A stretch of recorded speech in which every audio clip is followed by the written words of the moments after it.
Tonight, we're not here to fix anything, not to understand everything, not to become someone better before you're allowed to rest.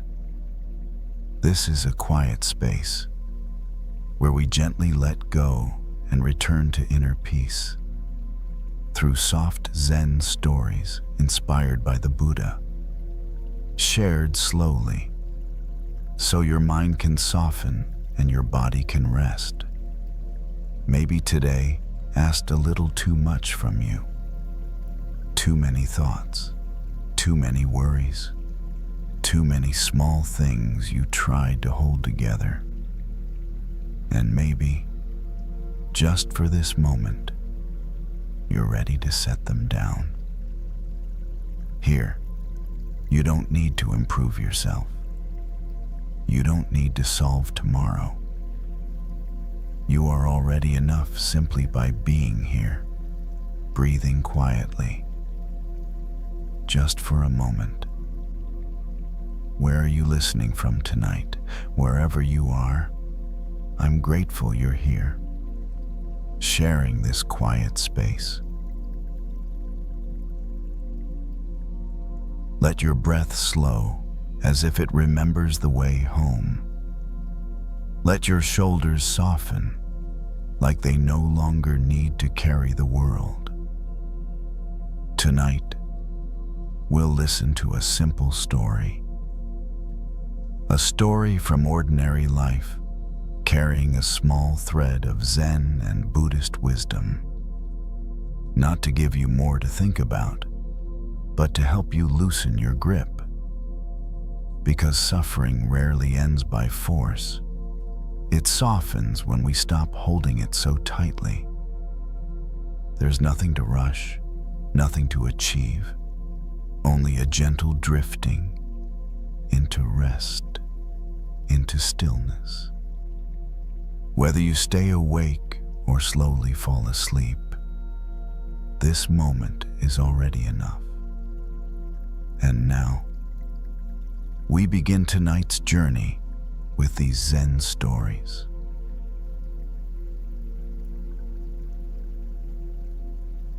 Some kinds of tiredness don't come from doing too much. They come from quietly believing you're still not enough. Not in a dramatic way. Not in a my life is falling apart way. Just a low, steady feeling that you need to keep proving yourself. Keep earning your place. Keep fixing something about who you are.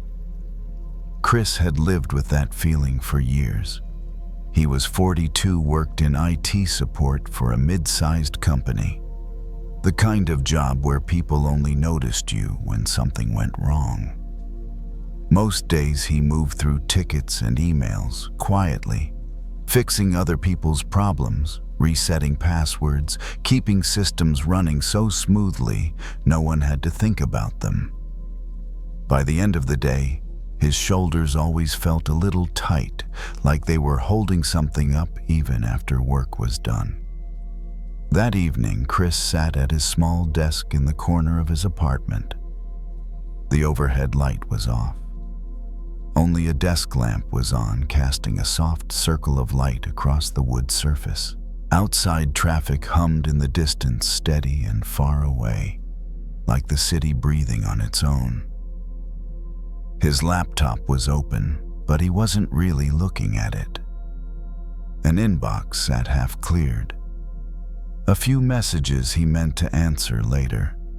Nothing urgent, nothing on fire. Still, his chest felt restless. Chris leaned back in his chair and reached for the hoodie hanging on the back. It was old, soft, the kind of hoodie you don't throw away because it still feels like home. As he pulled it on, his fingers brushed against something inside the pocket. He paused. There was a small weight there, familiar but unexpected. Chris slid his hand into the pocket and pulled out a coin. Not a valuable one, just a worn, slightly scratched coin he'd carried around for years without thinking much about it. A friend had given it to him a long time ago after a rough patch, saying something like, "Just keep it with you. You don't need a reason." Chris rolled the coin between his fingers. The metal was warm now, shaped slightly by time. He couldn't remember the last time he'd actually noticed it. It was strange how something could be with you for so long and still feel forgotten. He held the coin in his palm and let his hand rest on the desk. The lamplight caught the edges, dull but steady. Nothing special to look at. Nothing that would impress anyone. And yet, there it was. Present, real, already his. Chris didn't think anything profound. He didn't suddenly feel confident or healed. But something inside him slowed just a little. All day he had been moving through the world as if he needed permission to take up space, as if his worth depended on being useful, being needed, being noticed at the right moments. Sitting there now, he noticed how automatic that habit was. How easily his mind went to questions like, did I do enough today? Did I say the right thing? Did anyone really see me? None of those questions felt loud. They were quiet, practiced, almost polite. Chris closed his hand gently around the coin, not squeezing it, just holding it, feeling its shape against his skin. There's a story in old traditions about someone who wandered for years, poor and exhausted, begging for scraps, never realizing that a priceless jewel had been sewn into the lining of his own clothing the whole time. Chris didn't know that story. He didn't need to. He only felt the simple truth of the moment. Nothing had changed about him in the last 10 minutes. He hadn't achieved anything, hadn't fixed himself, hadn't become more impressive. And yet sitting there, he didn't feel as empty as before. He set the coin back into the pocket and zipped the hoodie halfway up. The fabric brushed against his neck, familiar and grounding. He rested his elbows on the desk and let his gaze soften, not really focused on anything in particular. Outside, a car passed.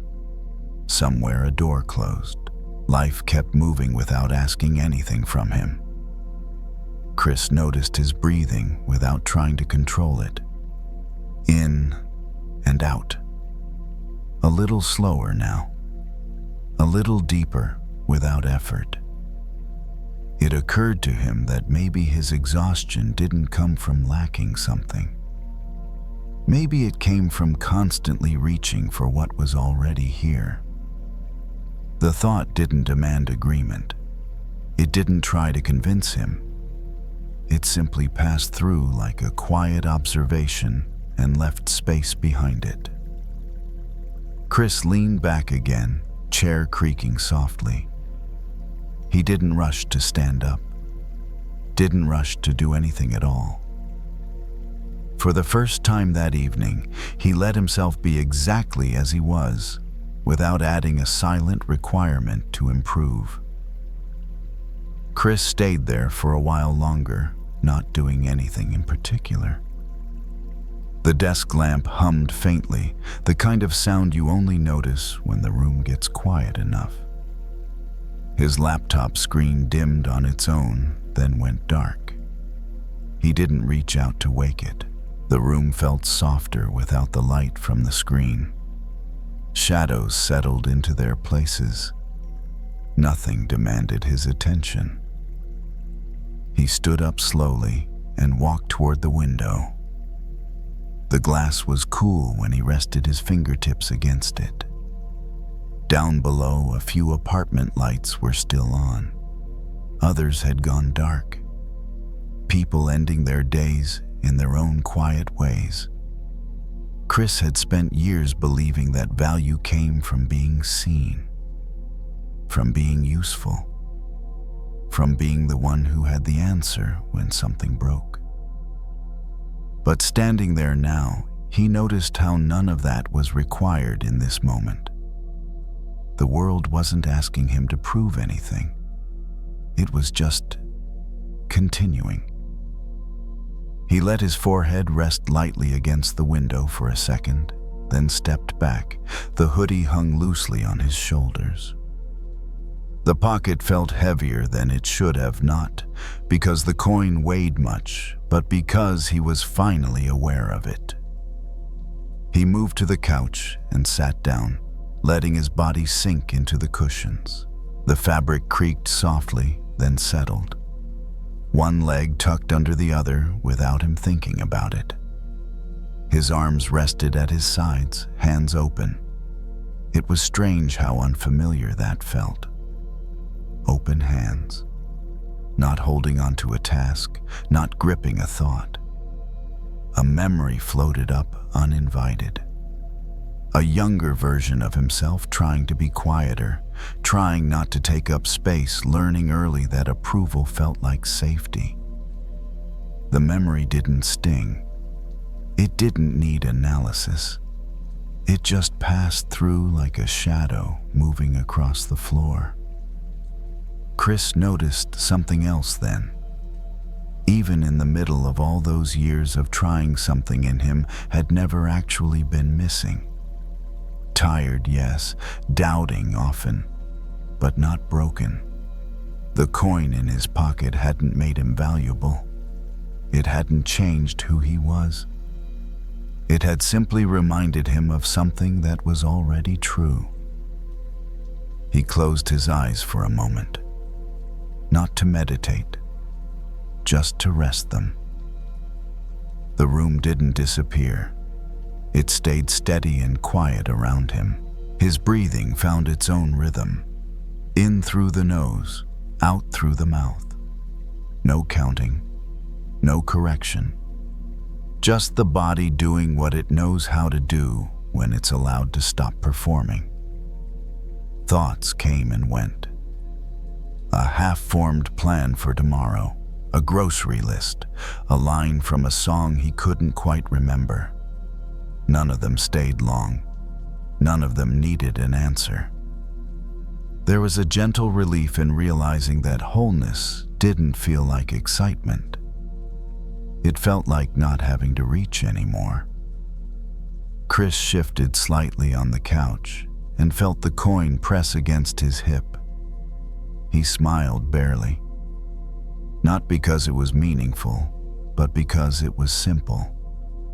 So much of his life had been spent looking outward, measuring himself against reactions, responses, silence. Tonight there was nothing to measure. The city sounds faded further into the background. A car door slammed somewhere far away. Then, nothing again. He stood up and walked toward the bedroom. He didn't bring his phone. Didn't bring his thoughts about tomorrow. Just his body a little heavier in a good way, like something finally set down. When he lay on the bed, he didn't try to arrange himself perfectly. He let the mattress meet him where it did. The sheets were cool at first, then warm. His shoulders sank. His jaw loosened. The jewel in the pocket stayed where it was. It didn't need to be taken out. It didn't need to be admired. Some things don't need attention to keep shining. They just need to stop being forgotten. Chris breathed in once more, slowly, and let the breath go without holding on to it. Nothing needed to be added. Nothing needed to be earned. Nothing was missing. The night held everything else.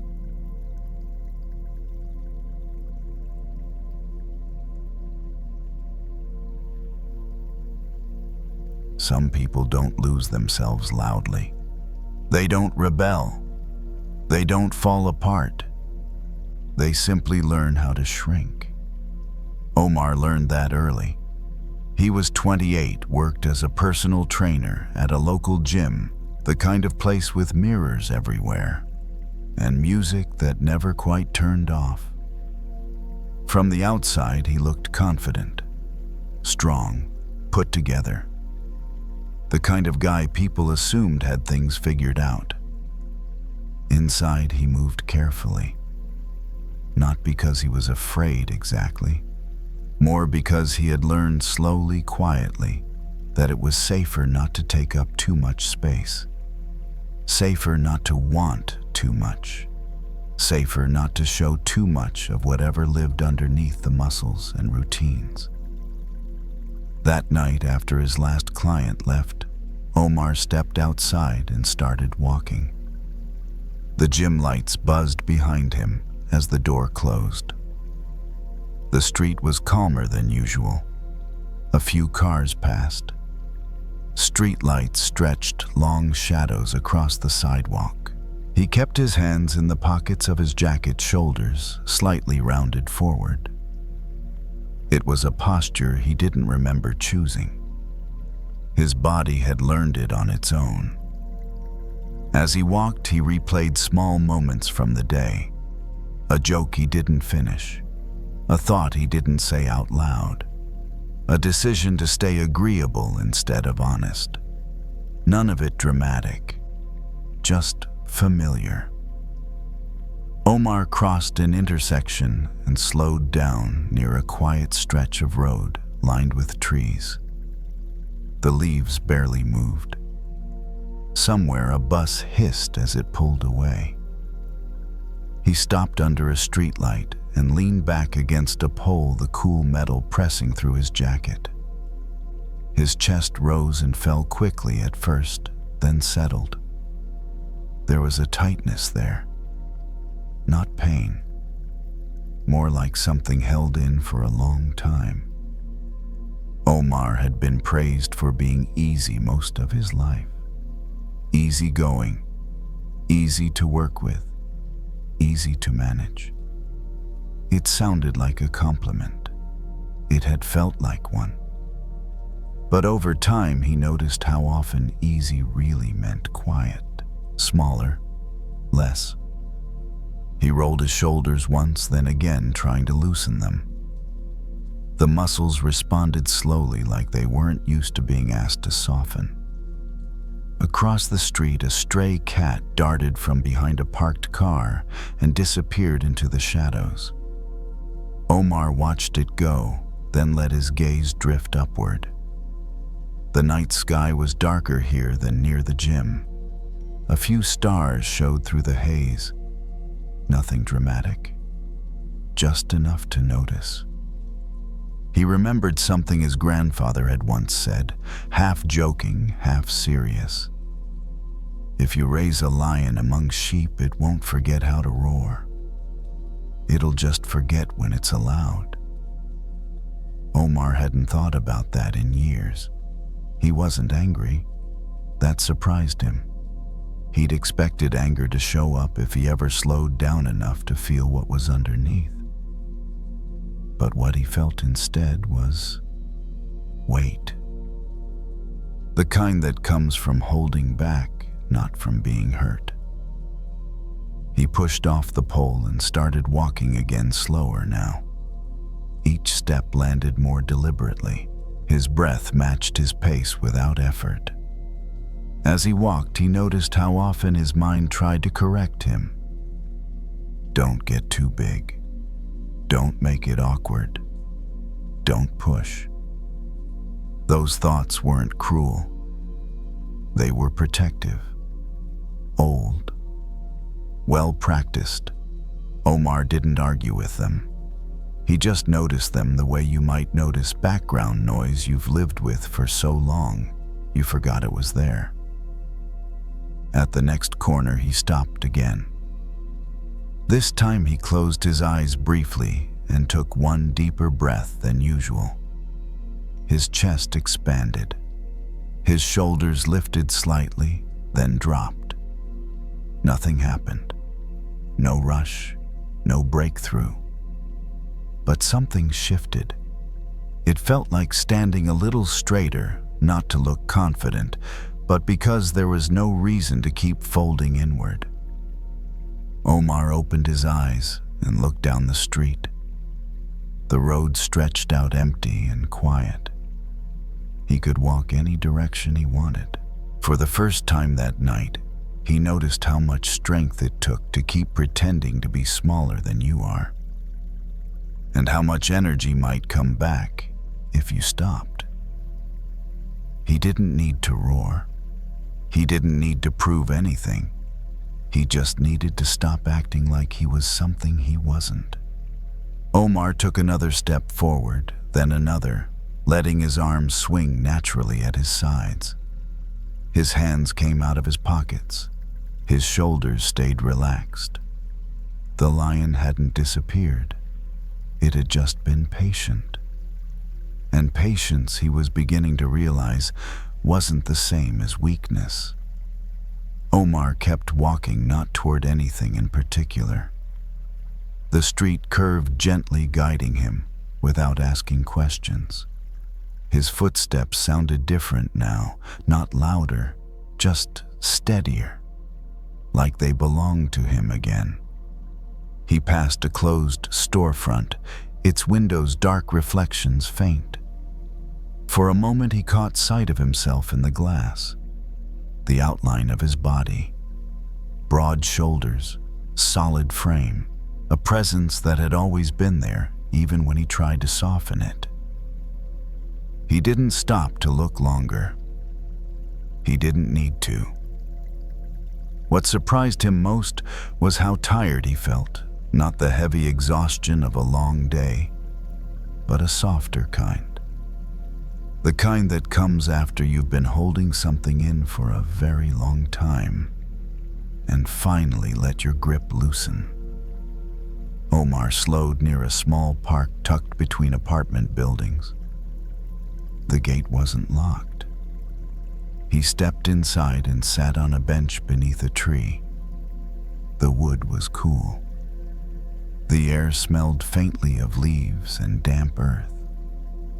He rested his elbows on his thighs and let his hands hang loosely between his knees. Fingers relaxed, jaw relaxed, breath easy.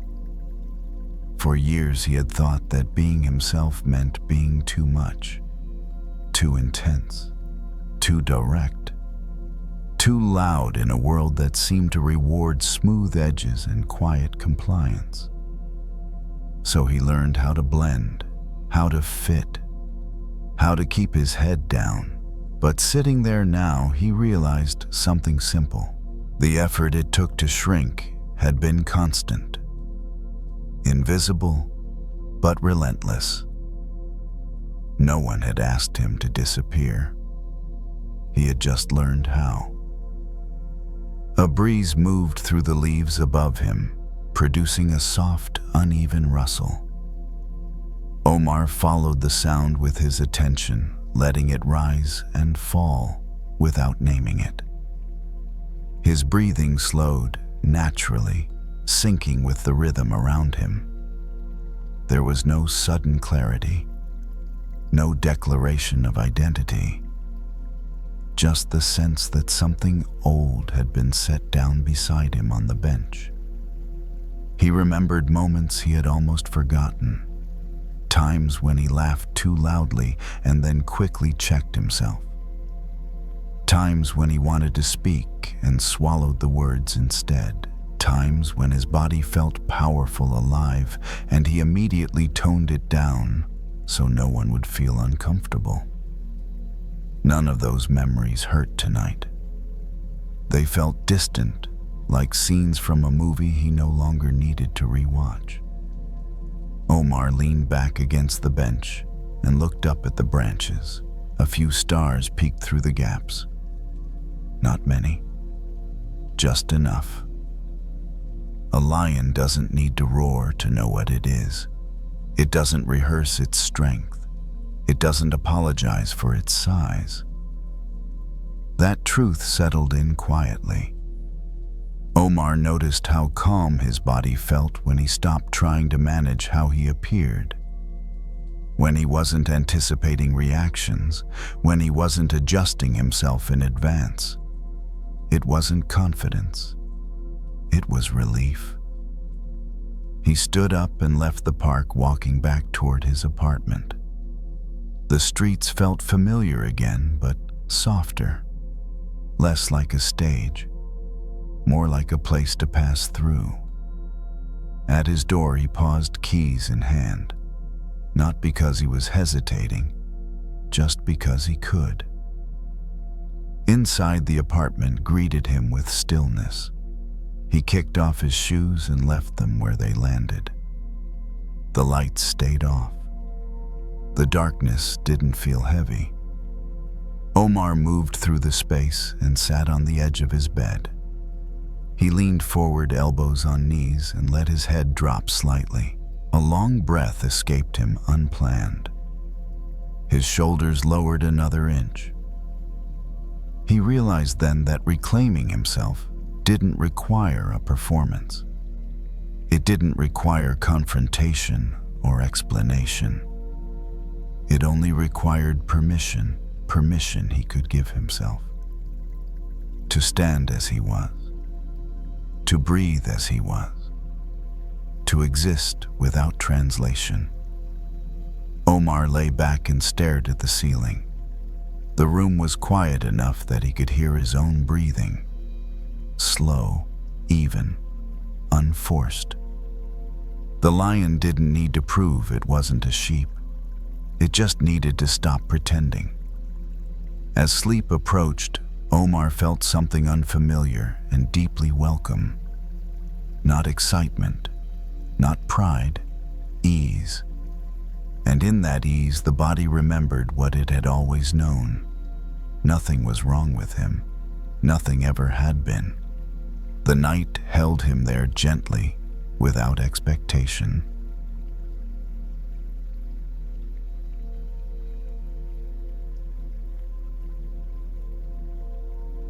There are nights when loneliness doesn't feel sharp. It feels quiet. Like a room with the lights off, where you can still sense the outlines of everything, but nothing reaches back. Grace knew that kind of quiet well. She was 62, a librarian in a small town, the kind of person who moved through the day, gently returning books to their places, speaking softly, keeping things in order without making a show of it. People liked her. People trusted her. But most days, by the time she locked the library doors and drove home, the world's attention felt like it had already moved on to somewhere else. That evening, she didn't turn on the TV. She didn't scroll her phone. She made a cup of tea and carried it out to the porch, where a single porch light glowed warm against the dark. The air was cool enough to wake the skin, but not cold enough to hurt. Somewhere, crickets kept their steady rhythm. A neighbor's dog barked once, then stopped as if even it didn't want to disturb the night for too long. Grace sat down on the porch steps, teacup warming her hands. The chair beside her stayed empty. Not in a dramatic way, just in the quiet, ordinary way that empty chairs can be. A few years ago, the empty chair had felt unbearable. She would notice it immediately, like a missing tooth. Now it simply existed, a fact, a shape in the room. Still, sometimes she wondered what her life looked like from the outside. Quiet job, quiet house, quiet evenings. She didn't feel sad all the time. She didn't feel broken. She just felt unseen. Not by one person in particular, not in a way that could be fixed with a text message. More like the feeling that if she disappeared from the world for a few days, the world would continue without much pause. Grace took a slow sip of tea.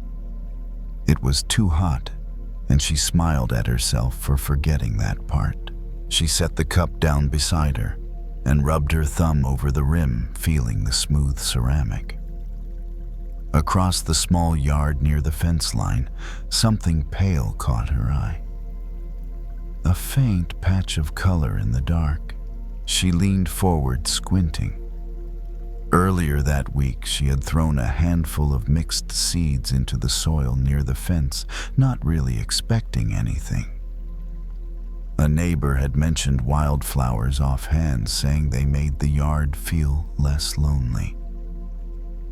Grace had nodded politely, then bought a small packet at the hardware store on her way home from work. She hadn't told anyone. It wasn't a project. It wasn't self-improvement. It was just a small thing to do with her hands. Now, in the porch light and the thin moonlight, she could see that something had actually grown. A few small flowers had opened simple, bright faces, looking up into the dark as if the night didn't bother them at all. Grace stood up slowly and walked into the yard, careful not to step on the little patch of new life. The grass was cool under her feet. The earth smelled damp, honest. She crouched near the flowers and looked closer. They weren't dramatic flowers.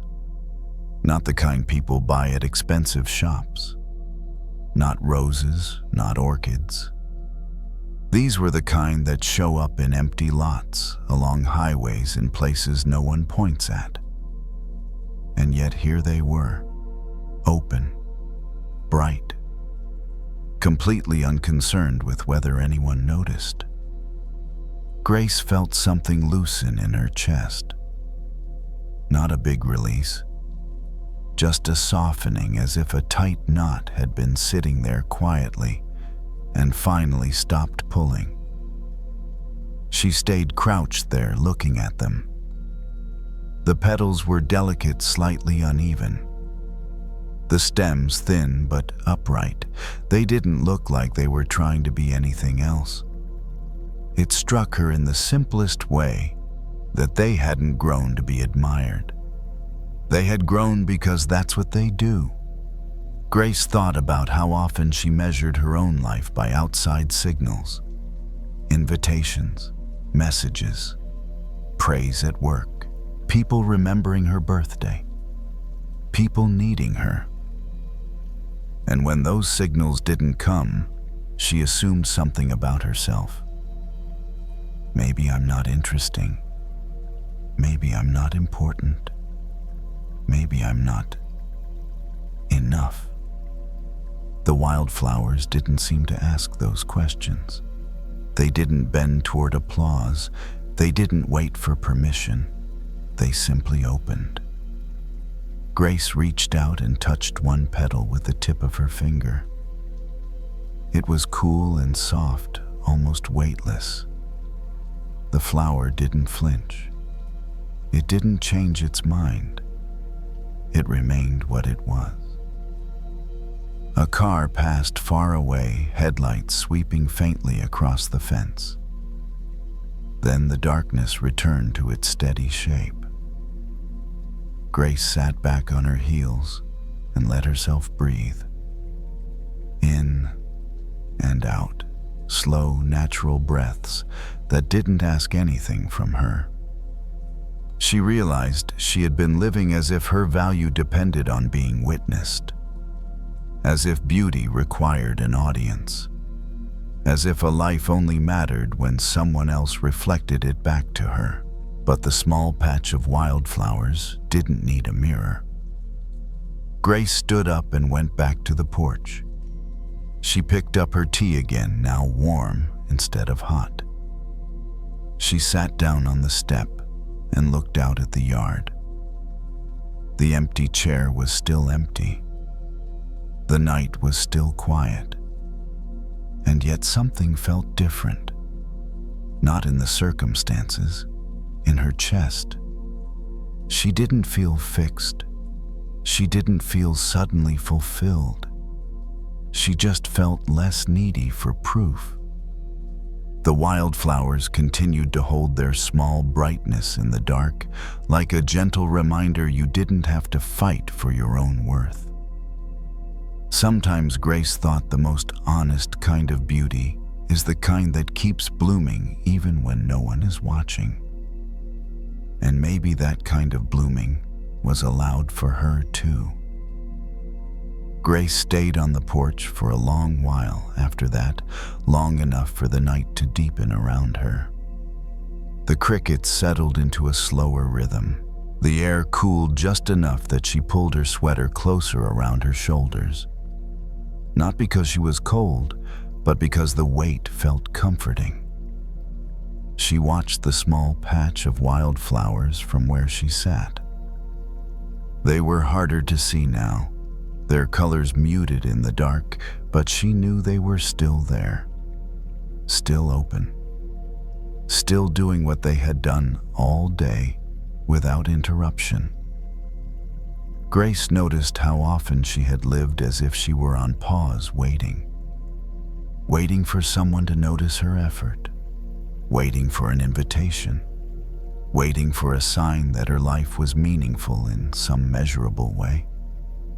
She had waited quietly, politely, the way she had learned to do most things. But sitting there now, she realized something gentle and surprising. The waiting itself had been exhausting. Not because it was dramatic, but because it kept her turned outward, scanning for reassurance instead of resting in what already existed. She took another sip of tea and let the warmth spread through her chest. The night didn't rush her. The yard didn't ask her to be different. Even the empty chair beside her felt neutral now, no longer a symbol of lack. Just a piece of furniture holding its place. Grace thought about the wildflowers again. How they had grown without certainty, without feedback, without an audience to tell them they were doing it right. They hadn't bloomed for the night. They had bloomed in it. That difference felt important. She stood up slowly and walked back into the yard, careful with her steps. The grass brushed against her ankles. She stopped near the flowers once more and knelt down, resting her hands on her thighs. Up close, she could see tiny imperfections she hadn't noticed before. A petal with a small tear, a stem slightly bent, a flower that hadn't fully opened yet. None of it looked wrong. Grace felt a quiet recognition move through her. Her own life had been like that too, uneven, unremarkable in places, still unfolding in others. She had spent so much time believing she needed to be more finished, more impressive, more clearly defined. But nothing here looked finished either. Nothing needed to be. She stayed there until her knees began to ache slightly, then rose and brushed the dirt from her palms. The flowers stayed where they were. They didn't need her attention to continue. Back inside, Grace moved through the house without turning on many lights.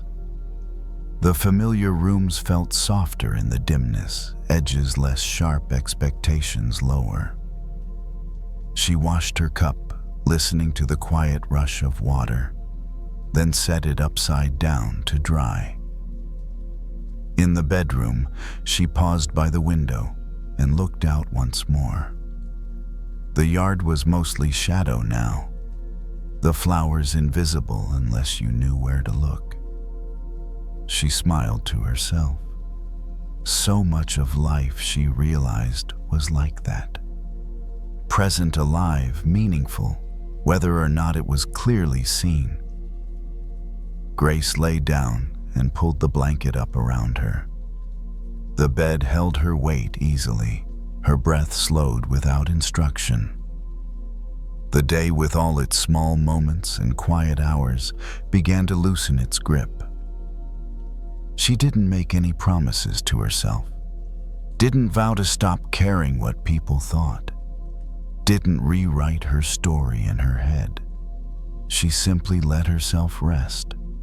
Somewhere outside, the wildflowers stood in the dark, open and steady, not asking for approval, not dimming themselves because no one was watching.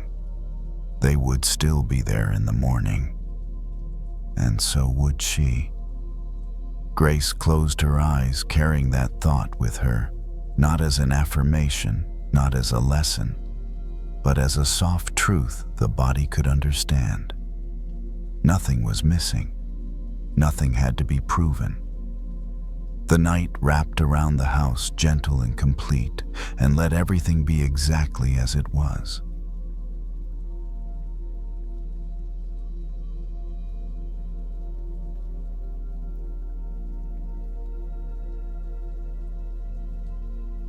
Some mornings don't arrive with energy.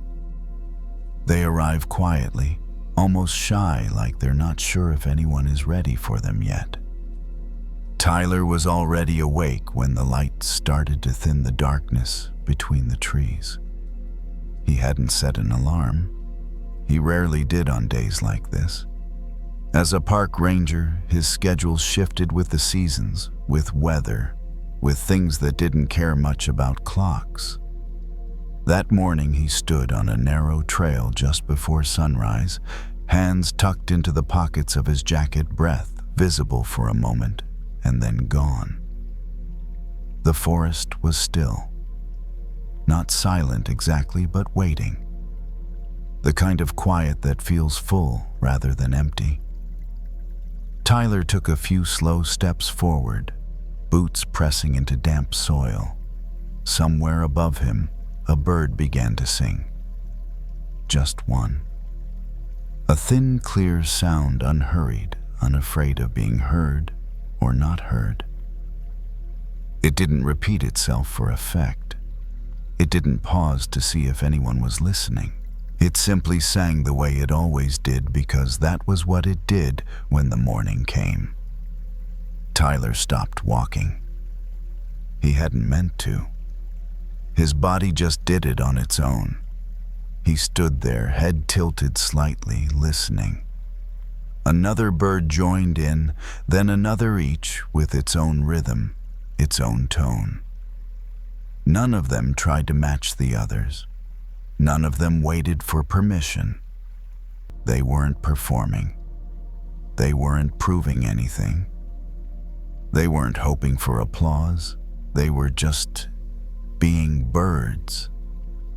Tyler felt something loosen in his chest, something he hadn't realized was tight. It wasn't a dramatic release, no wave of emotion, just a subtle shift, like when you unclench your jaw after holding it all night. Lately, he'd been carrying a quiet question around with him, one he didn't talk about much. It showed up when he scrolled through his phone at night, when he heard old friends talk about promotions or big moves or what's next. The question wasn't loud, but it was persistent. Am I doing enough? Enough on paper. His life was fine. Steady job, decent health, a small apartment close to the park. He liked his work. He believed in it. But sometimes, especially in moments of comparison, that didn't seem to count for much. The world was loud about success, about recognition, about being seen.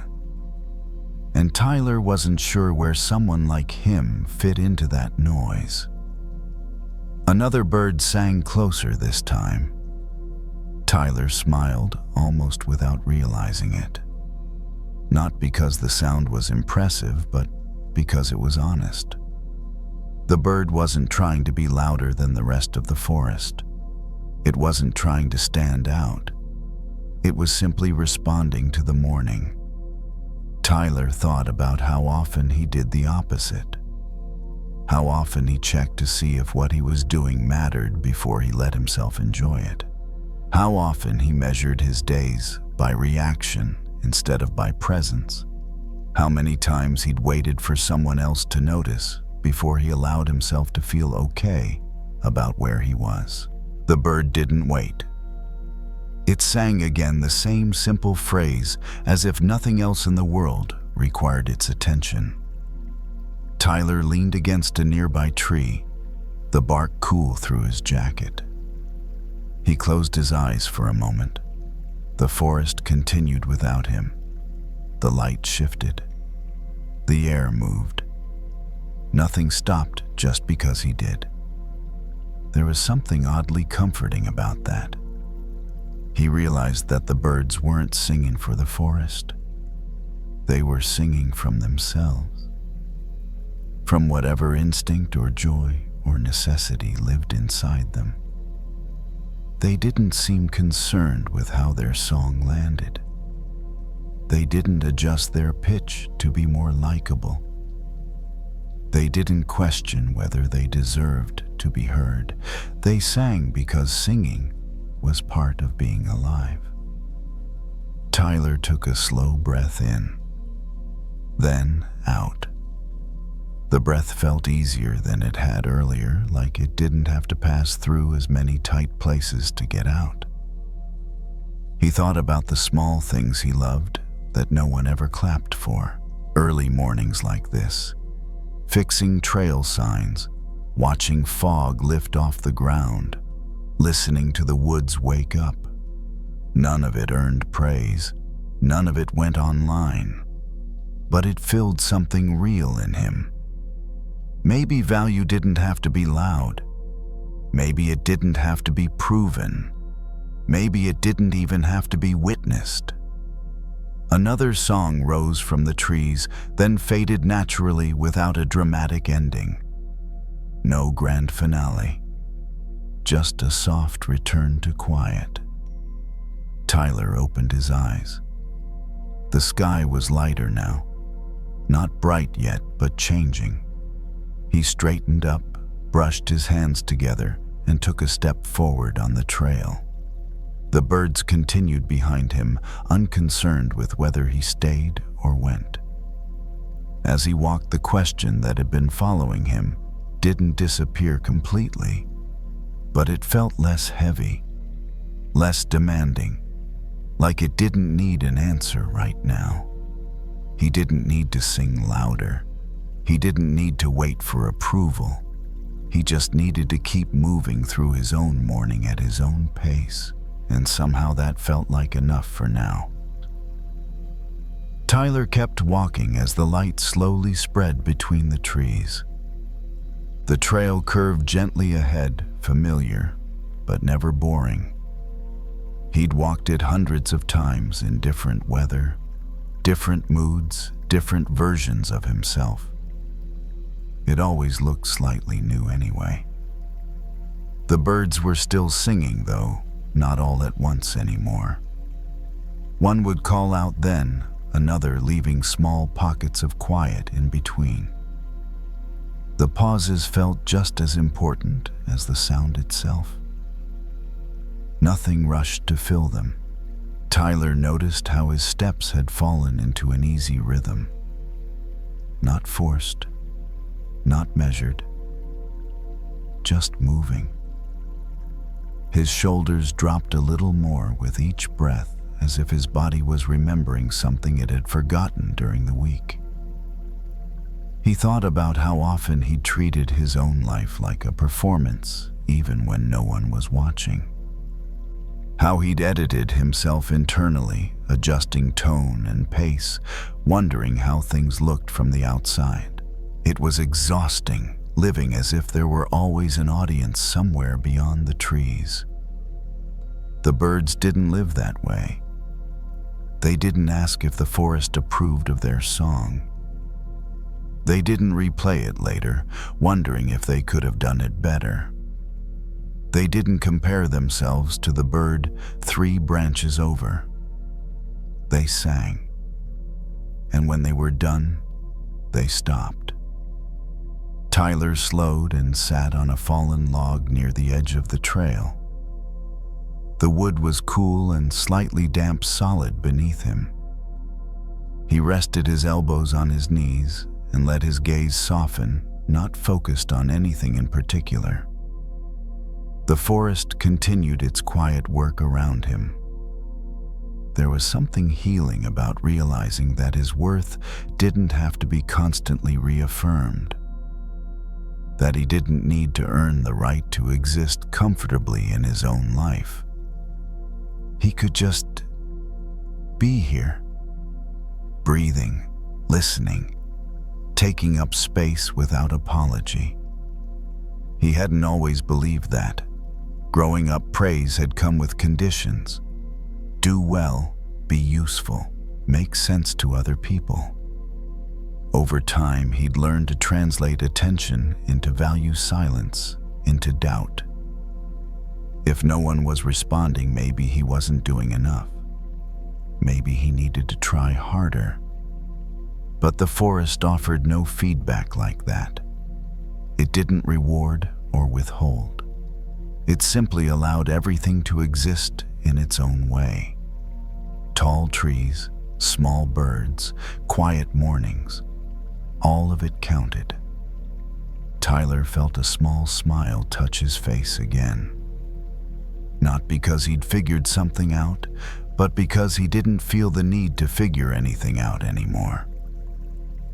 The pressure to define himself softened the way fog lifts without being pushed. A bird landed on a nearby branch close enough for Tyler to hear the flutter of wings. It stayed for a moment, then lifted off again. No drama, no attachment, just motion. He closed his eyes briefly, letting the sounds layer over one another, the birds, the wind, his own breathing. Each sound arrived, stayed, and moved on. None of them asked to be held. When he opened his eyes, the morning felt fully present now. Light had reached the forest floor. Colors had returned. Tyler stood brushing dirt from his hands and continued down the trail. As he walked, a thought surfaced, simple and unforced. Maybe I don't need to be seen to be real. It wasn't a declaration, just a quiet noticing. The birds kept singing behind him, not concerned with whether he remembered them later. They weren't building a case for their importance.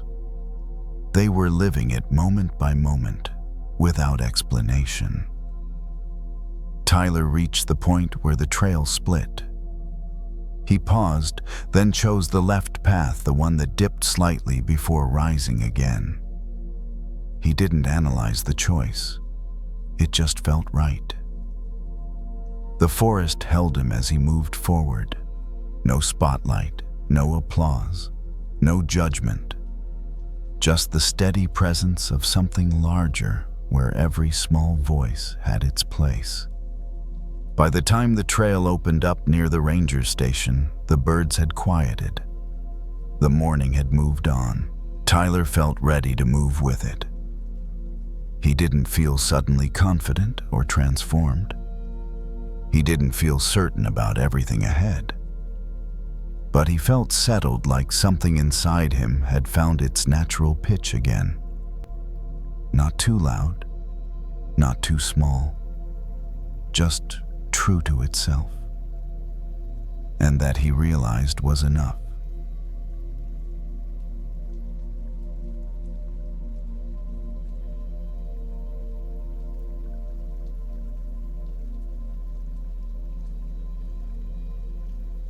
By late afternoon, the porch was already half in shadow.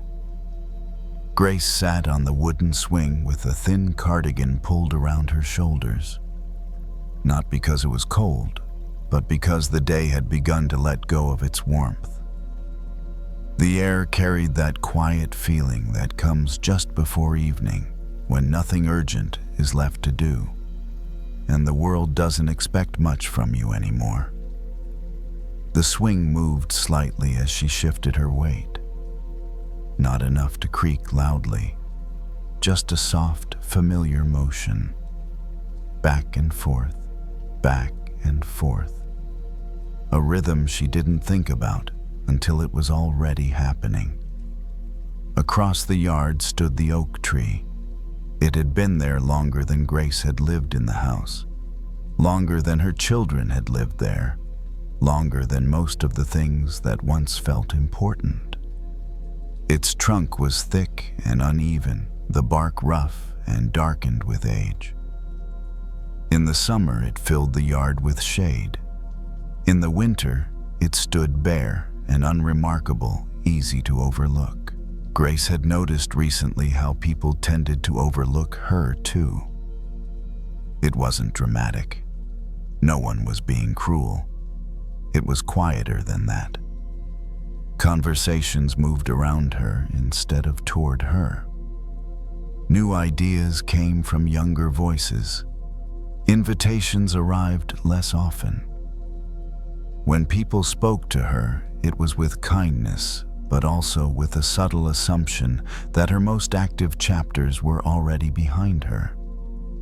She told herself it was fine. She had a good life, a steady routine, a job she'd done well for years. But sometimes, usually in moments like this, the thought would surface without warning. Do I still matter in the way I used to? The swing rocked again. Grace rested her hands in her lap and watched the oak tree's branches stretch outward, weight and heavy.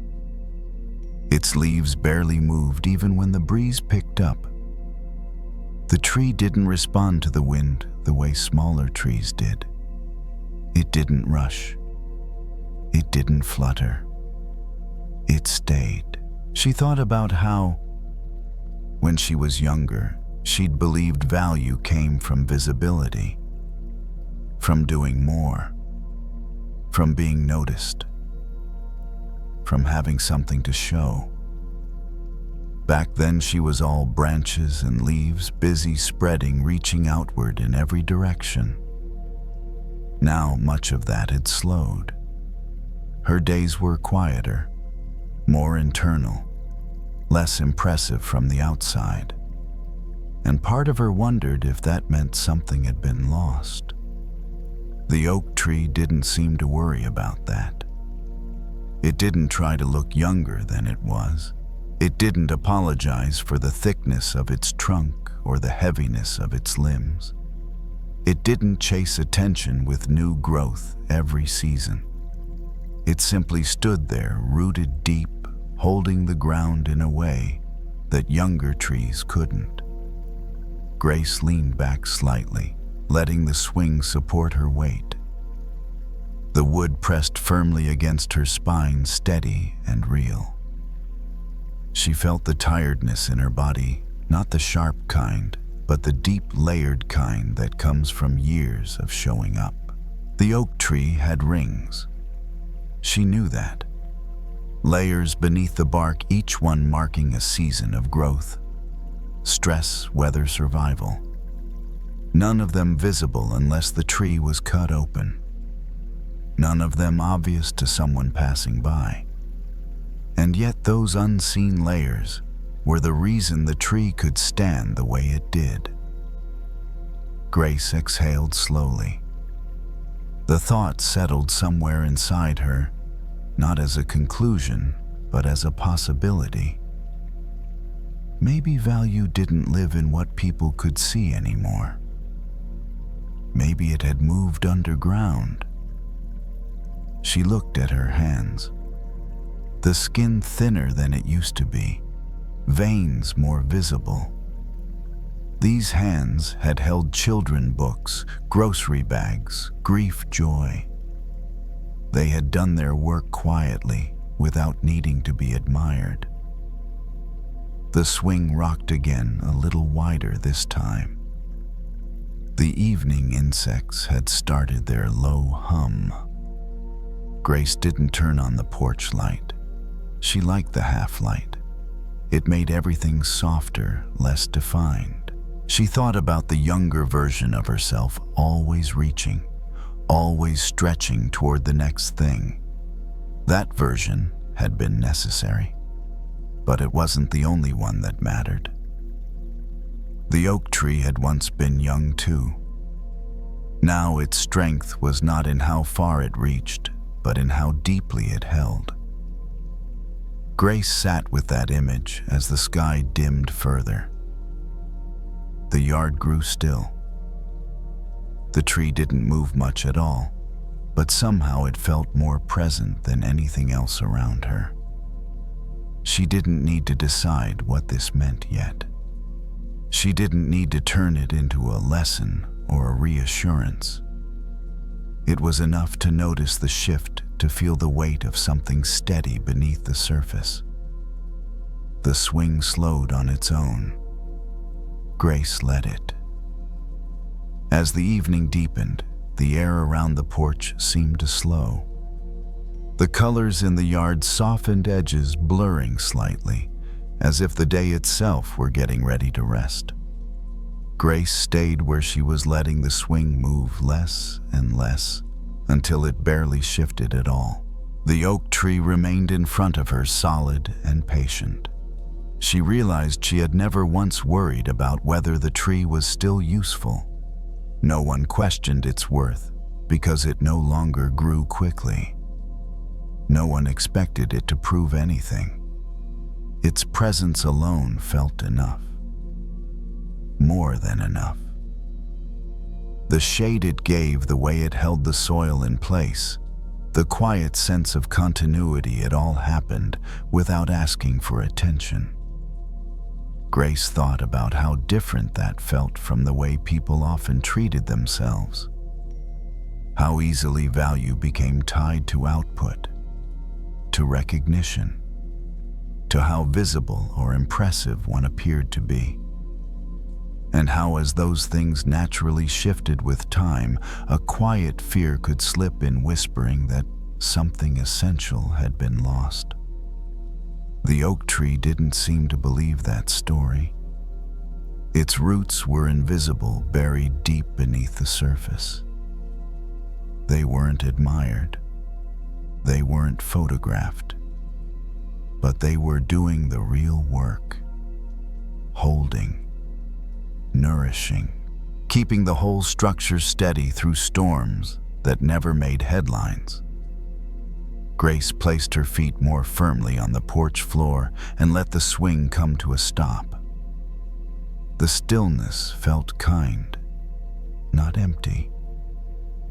She noticed how her breathing had slowed, how her chest rose and fell without effort. Her body at least seemed to understand something before her thoughts did. She remembered a time years ago when she had been afraid of slowing down. Afraid that if she stopped pushing, she might disappear. That if she wasn't reaching outward, she wouldn't matter anymore. But sitting there now, she didn't feel like she was fading. She felt grounded. The oak tree had weathered seasons Grace could barely remember. Droughts, heavy rains, winters that stripped it bare. And still it stood. Not because it tried harder each year, but because it had learned how to hold itself from the inside. Grace rested her hands on the arms of the swing. The wood was smooth from years of use. Familiar, reliable. She thought about all the ways her own life had developed unseen strength through patience, through care, through simply staying when leaving would have been easier. Those things didn't show up on the surface, but they were there. The evening insects grew louder, then settled into a steady pattern. The world didn't rush her to come inside. It didn't demand reflection or resolution. It simply continued, allowing her to be part of it without effort. Grace's gaze drifted back to the oak tree one last time before the light faded completely. She didn't feel the need to compare herself to it. The image wasn't a lesson. It was a quiet companionship. A reminder that growth doesn't always look like expansion. Sometimes it looks like depth. She stood slowly, joints stiff but cooperative, and reached for the porch light. When it came on, The yard changed again, smaller, more contained. The oak tree was still there, partially lit, partially in shadow. Unbothered by the change, Grace paused, hand still on the switch. She didn't feel the urge to hold on to the moment. She didn't feel like she might lose something if she moved on. What she had noticed would stay with her the way certain understandings do not, as thoughts to repeat, but as a steadier way of standing. Inside the house, the evening waited quietly. Grace stepped in and closed the door behind her. The oak tree remained outside, rooted and patient, doing what it had always done. Not reaching for the sky anymore, not needing to be seen from far away, just holding the ground. And somehow, that felt like the truest kind of strength there was.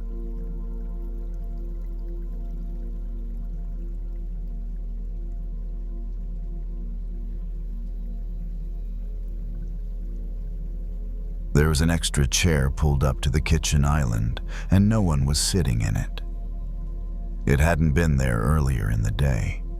Earlier, the space was tight, crowded with bags, mail, a half-empty water bottle, a laptop pushed to one side. Everything had a place, and that place was usually right where the hands could reach it. Nothing was meant to rest. Everything was meant to be ready. Now, it was late. The overhead light was off, leaving only the small yellow lamp above the sink. The dishwasher hummed in its steady, forgettable way, like a sound the house made when it was allowed to take care of itself. Outside, a car passed once, then the street went quiet again. The chair was plain, wooden, nothing special. It had been pulled over almost without thinking, just slid across the floor until it faced the island. The person standing there didn't sit down right away. They leaned against the counter instead, arms crossed, shoulders lifted a little higher than necessary. All day, there had been things to hold. A meeting that needed preparation, a message that couldn't be ignored, a problem that wasn't technically theirs, but somehow still ended up in their hands. Even dinner had been eaten quickly, standing up fork resting on the edge of the sink between bites. There was always a sense that if they stopped moving, something might fall apart. The body remembered that feeling now, even though the day was technically over. The shoulders stayed tight. The jaw didn't quite unclench. The mind kept scanning like it was still on duty, waiting for the next thing that might need attention. The empty chair didn't ask for anything. It just stayed where it was. For a moment, the person noticed an odd irritation rise up. The chair felt unnecessary, in the way, like a pause that hadn't been earned yet. There was still tomorrow to think about, still loose ends, still that quiet pressure to be useful, to prove something even to an empty room. They reached for a mug and filled it with water, then set it down on the island without drinking. The dishwasher hummed. A soft click came from somewhere inside it, a small mechanical decision being made without any help.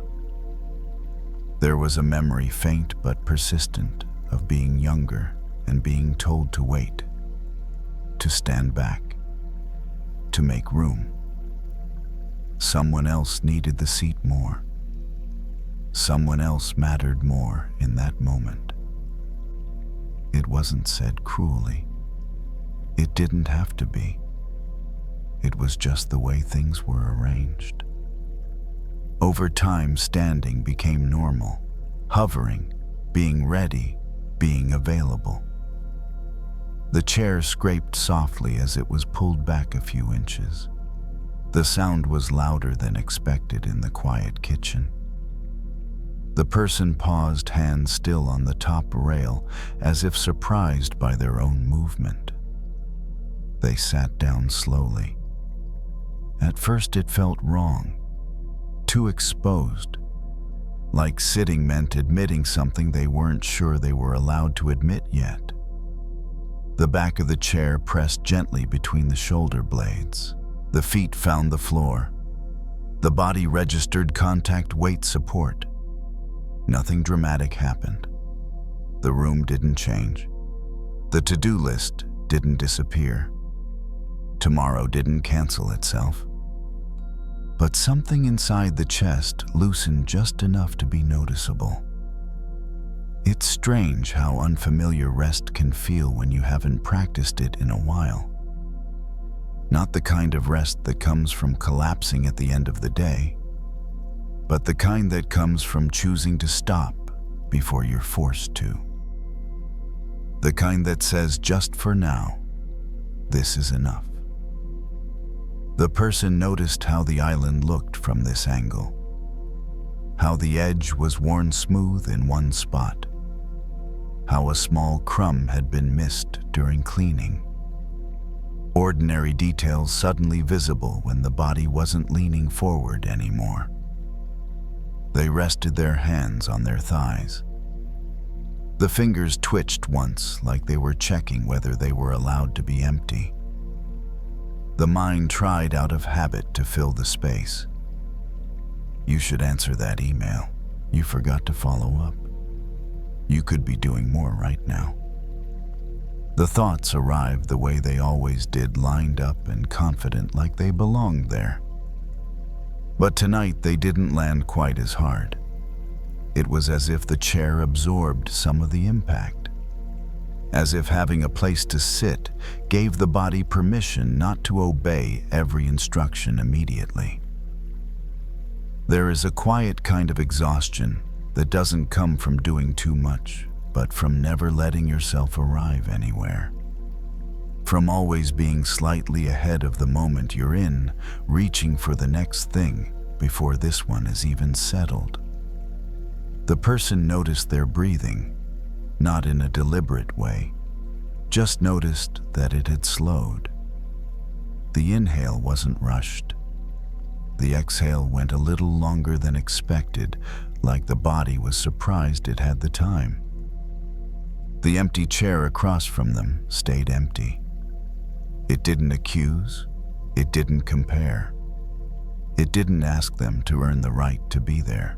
It simply marked a space where effort wasn't required. For the first time that evening, the person let their shoulders drop fully. Not all at once, just a fraction, enough to feel the difference. Enough to realize how high they'd been holding them all day without noticing. They stayed there longer than they meant to. Not because they were trying to heal anything. Not because they were making a point. Just because for once, nothing was pulling them away.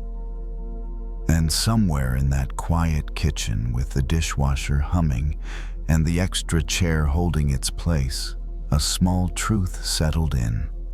Without words, a maybe rest isn't something you get after everything is done. Maybe it's something you're allowed to take, even when the world keeps going. They didn't stay seated the whole time. After a while, they stood up again, almost out of habit. Rinsed the mug in the sink, wiped a small spill on the counter. The body still knew its routines, still wanted to be useful, still wanted to justify its presence by doing something that looked productive. But when they were done, they didn't rush away. They pulled the chair back again. This time the movement felt less strange, less like stealing time, more like returning to a place that had been there all along. Sitting down didn't feel dramatic anymore. It felt normal, which surprised them. The dishwasher clicked and shifted into a new cycle. A deeper, slower hum filled the kitchen, like the house had decided to settle for the night. The lamp over the sink cast a soft shadow on the wall, uneven and imperfect. Nothing in the room looked curated or impressive. It just looked lived in. From this stillness, another thought surfaced. Not sharp, not demanding, just quiet and persistent. What if I don't have to earn my place here? The idea felt unfamiliar, almost irresponsible. Somewhere along the way, rest had become something that had to be justified. You rest after you finish. You sit once you've proven your value. You stop only when there's nothing left that could possibly need you. But there was always something left. The person thought about how often they'd made space for others without hesitation. Pulled out chairs, adjusted schedules, listened longer than they had energy for, said yes even when their body was already tired. It wasn't resentment they felt now, just a soft recognition of a pattern that had been running quietly for years. They had learned to be the one who stands by, stands in, stands ready. And over time, standing became part of how they measured their worth. If they were needed, they mattered. If they were useful, they belonged. Sitting down felt like disappearing. The empty chair across from them broke that spell a little. It was still there, still unoccupied, still unnecessary in the most ordinary way. And yet it held something important, the idea that space doesn't have to be taken from someone else to exist, that making room for yourself doesn't mean pushing anyone out. The person rested their elbows lightly on the island. The cool surface grounded them. They noticed how the day had finally reached their hands and feet. How tiredness, when allowed to arrive, felt different from exhaustion. Softer, more honest. There's a difference between being worn down and being allowed to stop. They had mistaken one for the other for a long time. The mind tried again to fill the quiet. You could be better than this. You should be further along. Other people don't need this much rest. The thoughts came, but now they were quieter, less convincing, like echoes in a room that had already emptied. The person didn't argue with them, didn't correct them, didn't try to replace them with something more positive. They just let the thoughts pass through the way sound passes through a space, without leaving marks on the walls. They stayed seated. The chair held their weight without comment. In that simple support, something shifted. Not in a way that demanded attention, just enough to change the tone of the evening. The pressure to be impressive softened. The need to justify their existence loosened its grip. They didn't suddenly feel confident or healed or whole in some dramatic sense. They just felt present. And present, it turned out, was enough for the night. The value they had been chasing all day wasn't missing. It hadn't been delayed or denied. It had just been quiet, waiting for them to stop running long enough to notice it. Value didn't come from what they completed, or how much they carried, or how little space they took up. It was already there in the body, sitting in the chair, in the breath moving without effort, in the simple fact of being here even when nothing was being produced. They looked once more at the empty chair across from them and understood it differently now. It wasn't empty because no one deserved it. It was empty because there was finally room. Room to sit without proving anything. Room to rest without explanation. Room to exist without performing. Eventually, they would stand again, turn off the lamp, walk down the hallway. Tomorrow would come as it always did, with its lists and demands and small urgencies. But something would go with them. The memory of that chair. The feel of being supported without conditions. The quiet knowing that their worth hadn't changed based on how much they did.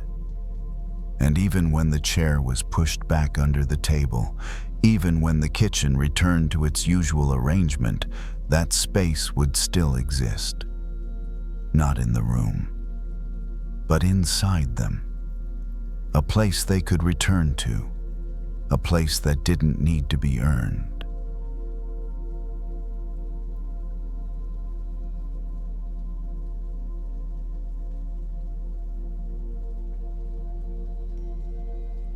The garden was smaller than they remembered. Not tiny, not disappointing, just quieter. Tucked behind the house, partly hidden by a leaning fence and a line of bushes that had grown uneven over the years. In the daytime, it was easy to overlook. From the kitchen window, it looked like nothing special. Just dirt, some green, a few stubborn patches where weeds had taken over. But at night, with the string lights turned on and the air cooling down, it felt like a different place. They stepped outside barefoot, the wood of the deck cool under their feet. The door closed softly behind them, and the sounds of the house faded. Inside, there were still reminders, phones, messages, unfinished thoughts. But out here, the night held things more gently. They hadn't planned to come into the garden.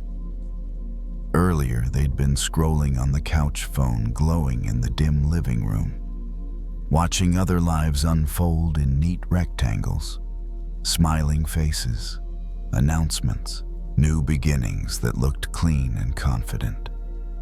Each swipe carried a quiet question. Why does everyone else seem so ready?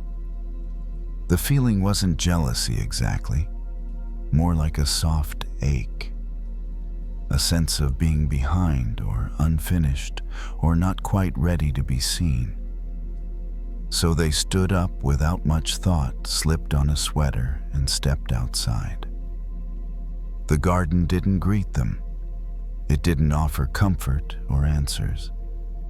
It just existed. Leaves rustled lightly in the breeze. Somewhere nearby, a sprinkler clicked on and off its rhythm, steady and unconcerned. They walked slowly along the narrow path, noticing details they usually ignored. A plant that had grown sideways, leaning toward the light. Soil that had dried and cracked near the edges. A corner where nothing had taken root at all.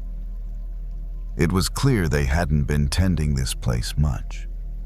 Life had been full lately, full of adjusting to other people's needs, full of trying to be open, available, understanding, full of letting others in before they were sure they themselves felt steady.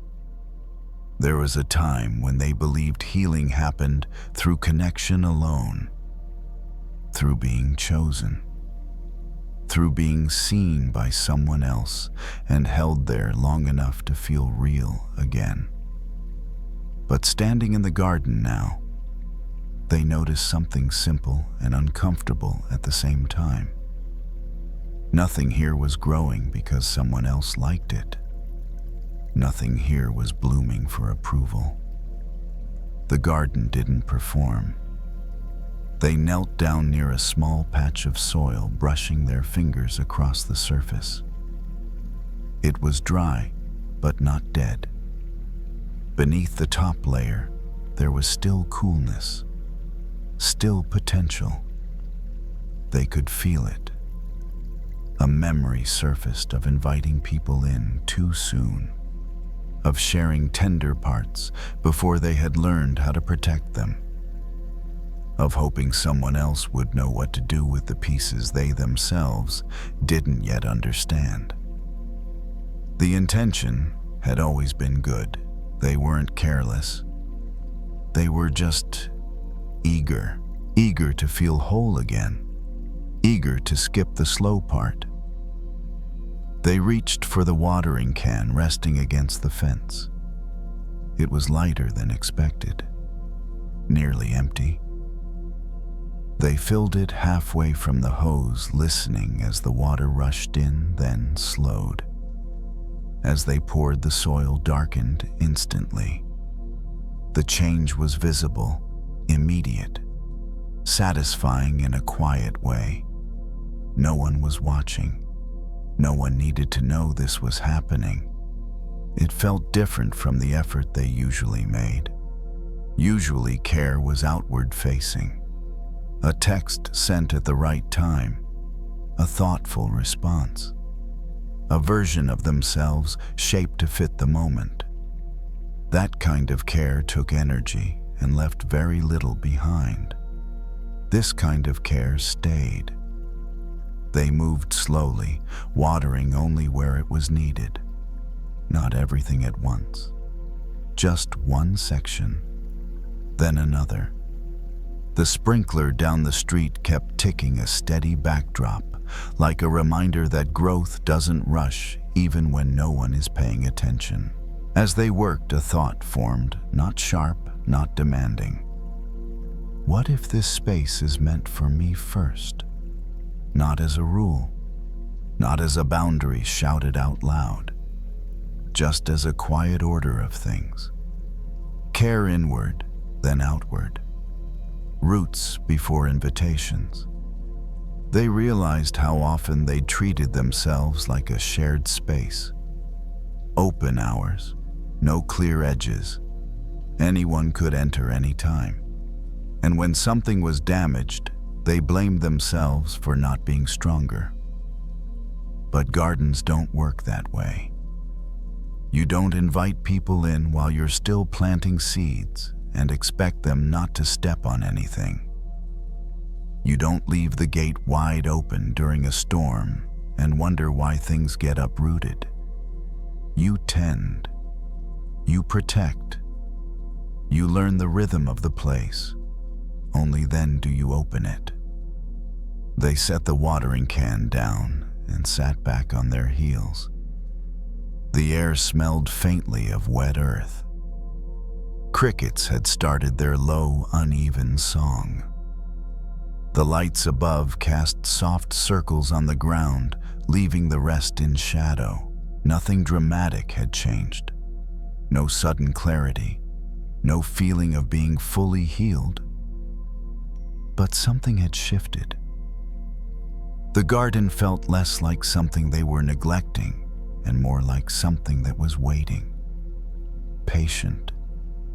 Unoffended, ready to respond when given attention. They stayed there longer than they expected, hands resting loosely in their lap, watching the soil absorb what it needed. For the first time in a while, the urge to reach outward to check messages, to see who was thinking of them, to look for reassurance didn't feel so urgent. There was work to do here. Quiet work. Work that didn't ask to be witnessed. And for tonight, that felt like enough. They didn't fix everything that night.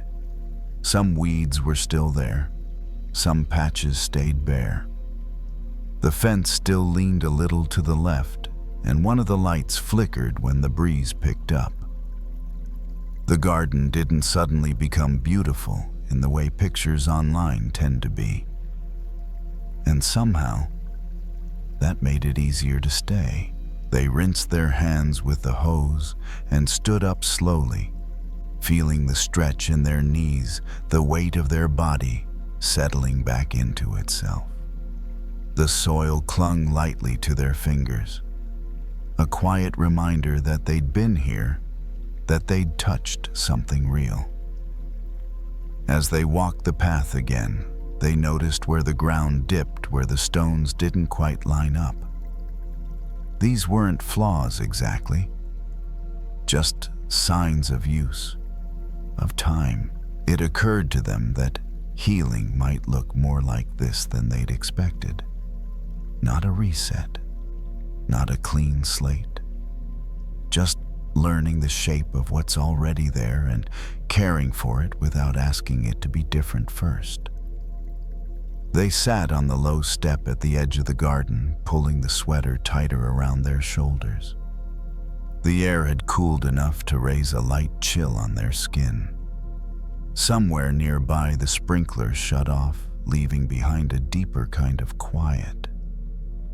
For a moment, they imagined inviting someone into this space.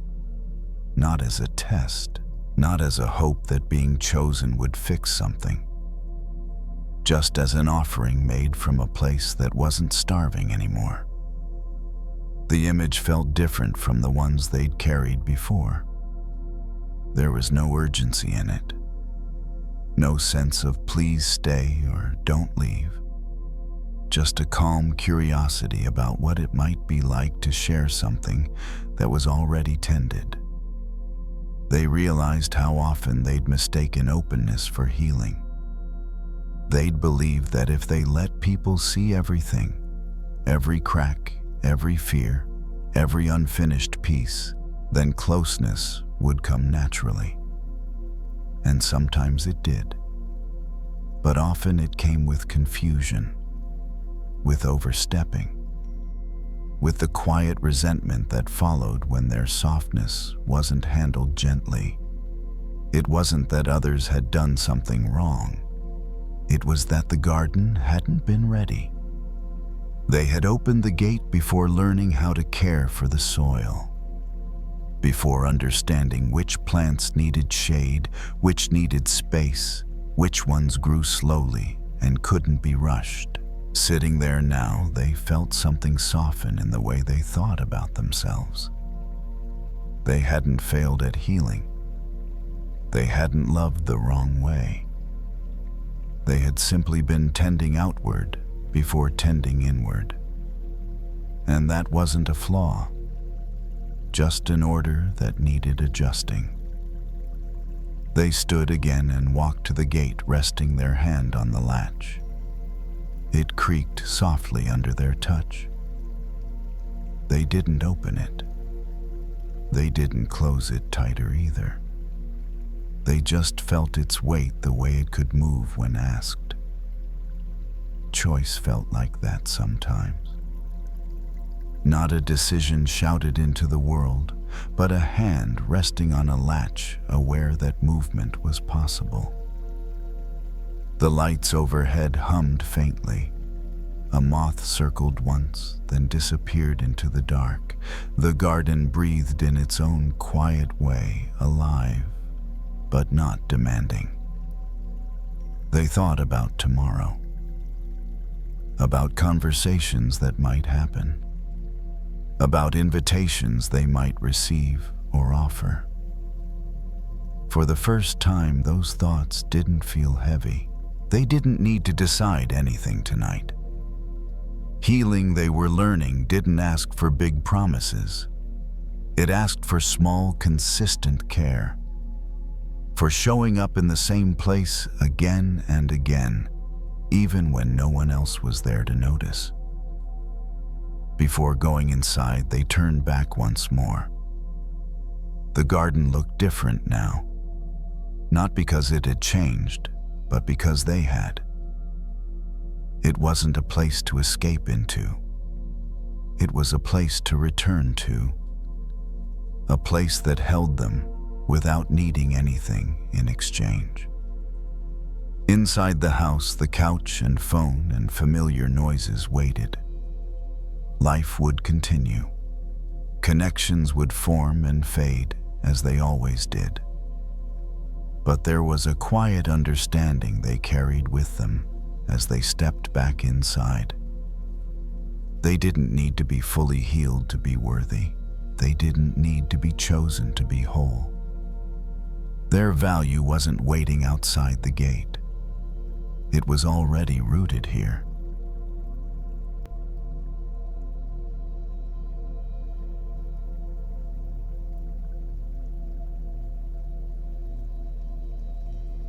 The parking lot was almost empty.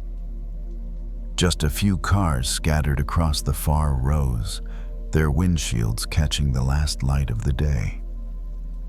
The grocery store sign hummed faintly behind them, steady and indifferent. Somewhere near the entrance, a cart rattled as someone pushed it back into place, the sound echoing longer than it should have. They sat in their car with the engine off, hands resting on the steering wheel, not quite ready to go anywhere. Earlier, the day had fallen apart in a quiet way.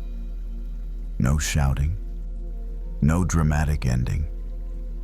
Just a short conversation that didn't go the way they'd hoped. A polite tone, a careful explanation. Words like, unfortunately and at this time. The kind of ending that leaves no clear edge to push against, no one to blame. Not even yourself yet, somehow still leaves a heaviness behind. Failure doesn't always arrive loudly. Sometimes it slips in gently dressed as a reasonable outcome. They'd nodded, thanked the person on the other end, closed the laptop, done all the right things. And still the feeling followed them out the door into the car, into the long pause before turning the key. Now the sky was changing. A thick layer of clouds hung low, dull and gray, like they'd been there all day. But near the horizon, something else was happening. A thin band of light pushed through soft and warm, coloring the edges of the clouds in pale gold. The sun hadn't disappeared. It had just been hidden. They noticed how quickly their mind had jumped to conclusions earlier. This means I'm not good enough. This proves I waited too long. This sets me back more than I can afford. The thoughts came fast, stacking on top of one another, each one sounding certain, final. As if one moment could define the shape of an entire life. They leaned forward and wiped a small smudge from the inside of the windshield with their sleeve. The glass cleared just enough to sharpen the view. The light grew brighter for a second, then shifted again as the clouds moved. It occurred to them that the sun didn't argue with the clouds. It didn't rush them, didn't burn through them, didn't take their presence personally. It simply stayed where it was doing what it always did. There had been other days like this before. Other moments that felt like proof of something going wrong. And yet looking back, those moments hadn't erased who they were. They hadn't taken away their ability to learn to try again, to show up differently next time.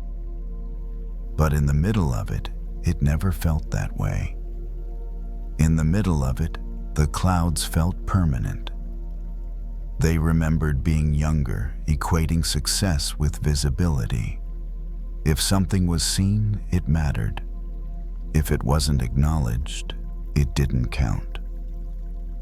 Praise felt like sunlight. Silence felt like disappearance. Over time, that belief hardened. They learned to track their worth through outcomes, through approvals, through signs that others could see and name. So when something didn't work out, it didn't just feel disappointing. It felt like dimming. They sat back in the seat, feeling the cool fabric against their shoulders. The car next to them pulled out slowly, tires crunching against loose gravel. For a moment, the lot was quiet again. The sky kept changing. The clouds drifted, reshaping themselves without effort. Lights slid along their edges, sometimes bright, sometimes barely there. The scene refused to settle into a single interpretation. They took a breath, not deep, not intentional. Just the kind that happens when the body realizes it's safe to pause. What if this moment isn't saying anything about my value? The thought surprised them. Not because it felt obviously true, but because it felt possible. They had been treating the outcome like a verdict, a final word. But maybe it was closer to weather. Something that passed through, something that changed conditions without changing the sky itself.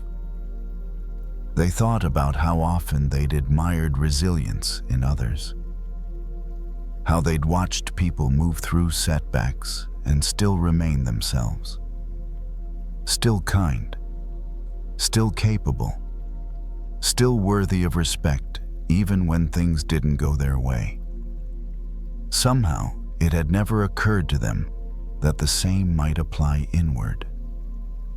The light near the horizon deepened, turning amber, then soft orange.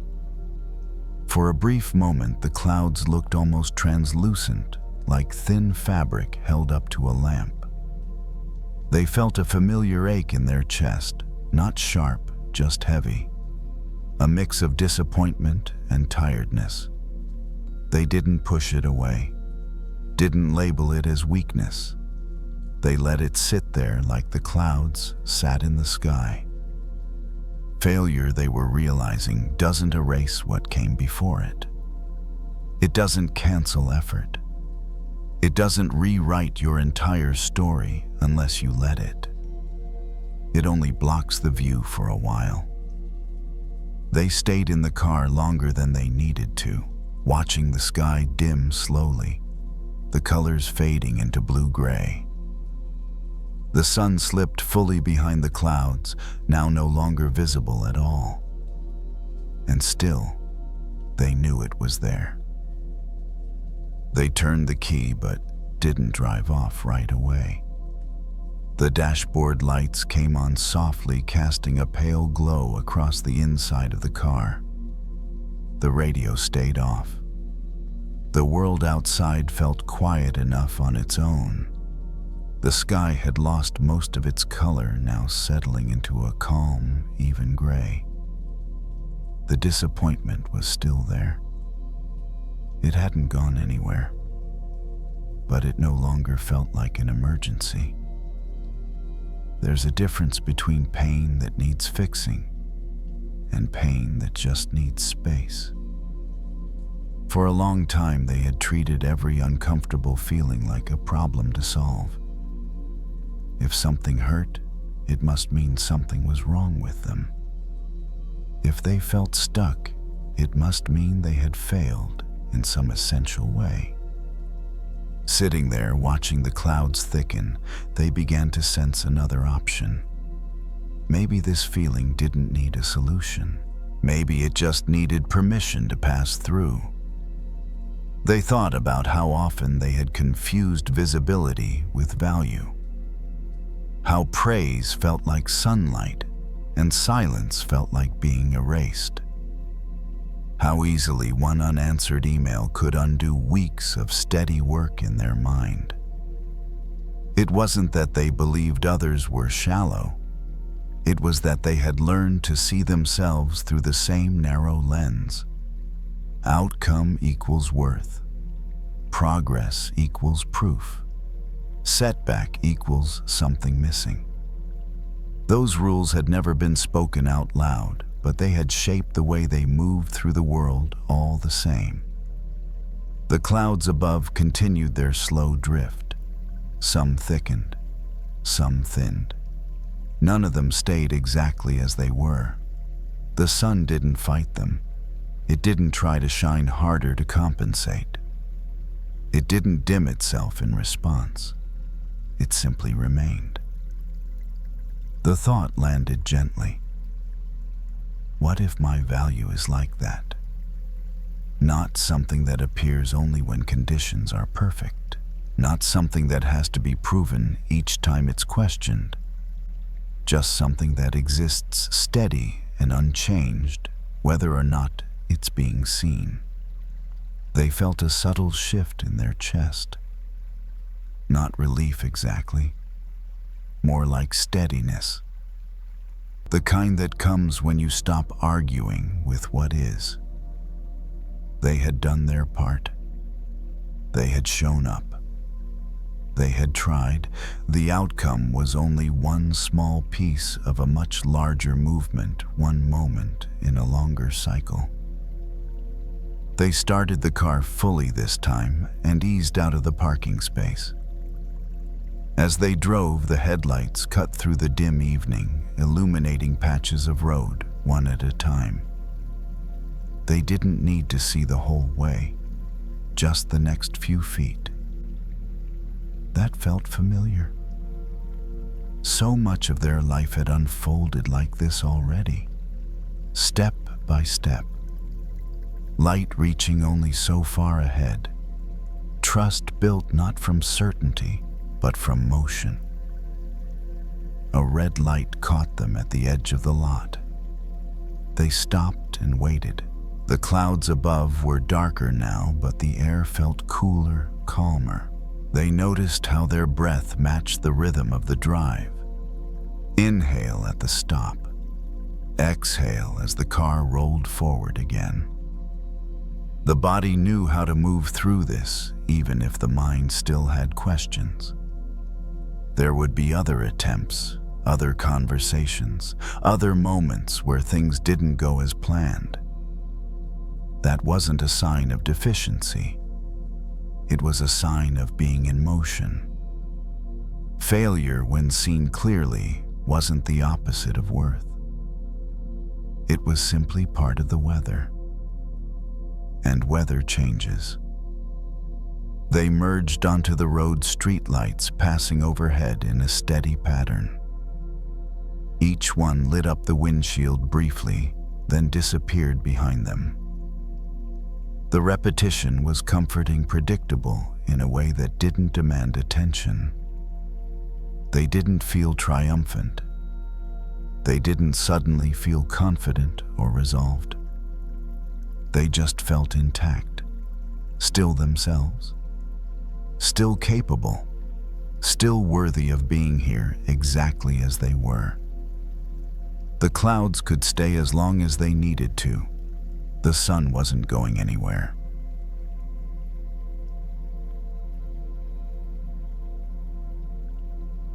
Some thoughts start out very small. So small that if you're not paying attention, you might not even notice when they first appear. But if you keep holding them, keep turning them over in your mind, they begin to grow. Not because they're true, but because you've given them too much time and attention. Priya is 28 years old. She works as a data analyst. Her job revolves around numbers, charts, streams of information constantly moving across a screen. That evening, she's sitting on her usual train ride home. The city slides past the window lights, stretching into long streaks. She's wearing noise-canceling headphones, but no music is playing. She just wants things to be a little quieter. In Priya's hand is her phone. The screen is off, but her mind isn't. An email from earlier that afternoon, her reply. A response from a coworker, nothing serious. No criticism, no clear consequences. And yet, in her head, the story keeps replaying, each time with a new detail added. I should have explained that more clearly. What if they think I'm unsure? Maybe I missed something. Each thought arrives small, like the very first snowflake landing in your palm. But Priya doesn't let it melt. She turns it over, thinks more, analyzes more. And before she realizes it, that tiny flake is no longer just a speck. The train stops at a station. Some people get on, others step off. Priya stays seated. She adjusts her scarf, pulling it closer around her neck even though the car isn't cold. A familiar motion, almost comforting. For a brief moment, she notices her shoulders are a little tense. Not painful, just tight. She lets them drop slowly. No one tells her to. Her body has just been holding that position long enough. As her shoulders lower, her breath deepens slightly. And in that small opening, Priya notices something her thoughts didn't start out big. They became big because she kept rolling them, like a snowball. No one begins with a large one. You start with a tiny handful. But as you roll it across the ground, more snow sticks. The longer you roll, the heavier it becomes, until you can't even remember where it began. Priya looks out the window. A familiar grocery store. A diner with its lights already off. None of what she's seeing has anything to do with that email. But her eyes keep looking, and while they do, her mind loosens its grip on the old story. Not because she's trying to forget, but because something else is being seen. She reaches up and adjusts her headphones, feeling the cool plastic under her fingers. The sensation is clear, immediate, real. For a few seconds, there are no charts, no sentences, just her hand and the object she's touching. And in that moment, the snowball in her mind doesn't grow any bigger. There's something Priya has started to notice on evenings like this. Negative thoughts rarely grow on their own. They need her participation. They need her to return to them. They need all the what-ifs and if-onlys. When she doesn't add more, they don't disappear right away, but they stop expanding. The train keeps moving, its rhythm steady, familiar. Her body slowly relaxes into that motion. She doesn't promise herself she'll never overthink again. She knows that isn't realistic. But maybe just for now, she doesn't need to keep rolling the snowball. Priya slips her phone into her bag, not to avoid it, just because she doesn't need to hold it anymore. Her hands rest on her thighs. She exhales slowly. A thought appears, I'm still thinking. And right after it, a softer realization follows. I'm noticing that I'm thinking. The difference is small. But that small bit of space makes the snowball feel lighter. If you're listening to this and recognize how your thoughts tend to grow in the evening, that's okay. You're not doing anything wrong. You've just been rolling the snowball without realizing it. And tonight, you might not need to push it any farther. Just pause for a moment, set your hands down, and let the snow melt in its own time. As the train nears her stop, Priya stands up out of habit. She isn't rushing. People move toward the doors, step by step. No pushing, no urgency. She follows the flow, letting her body remember the way. When the doors open, cooler air brushes her face, soft, almost gentle, like a reminder that the world outside is still there, no matter how busy her mind has been. Priya walks home from the station. She's taken this route hundreds of times. The same trees along the sidewalk, street lights spaced at regular intervals. Tonight, the yellow light pools onto the pavement in small circles. She moves from one patch of light to the next, not paying attention to whether she's walking fast or slow, just letting her steps find their own rhythm. The snowball in her mind is still there. It hasn't melted completely. The questions from earlier haven't disappeared. But as she walks, they stop growing. There's no new ground for them to pick up more snow. Just steady footsteps and breath moving in and out with that rhythm. Priya pauses at a familiar corner. A small shop is still open, its inside lights brighter than the street. She stands there for a moment, looking through the window. The shopkeeper is quietly restocking shelves, unhurried, in no rush to finish. The scene has nothing to do with her thoughts, but it's real enough to gently pull her attention away from the story in her head.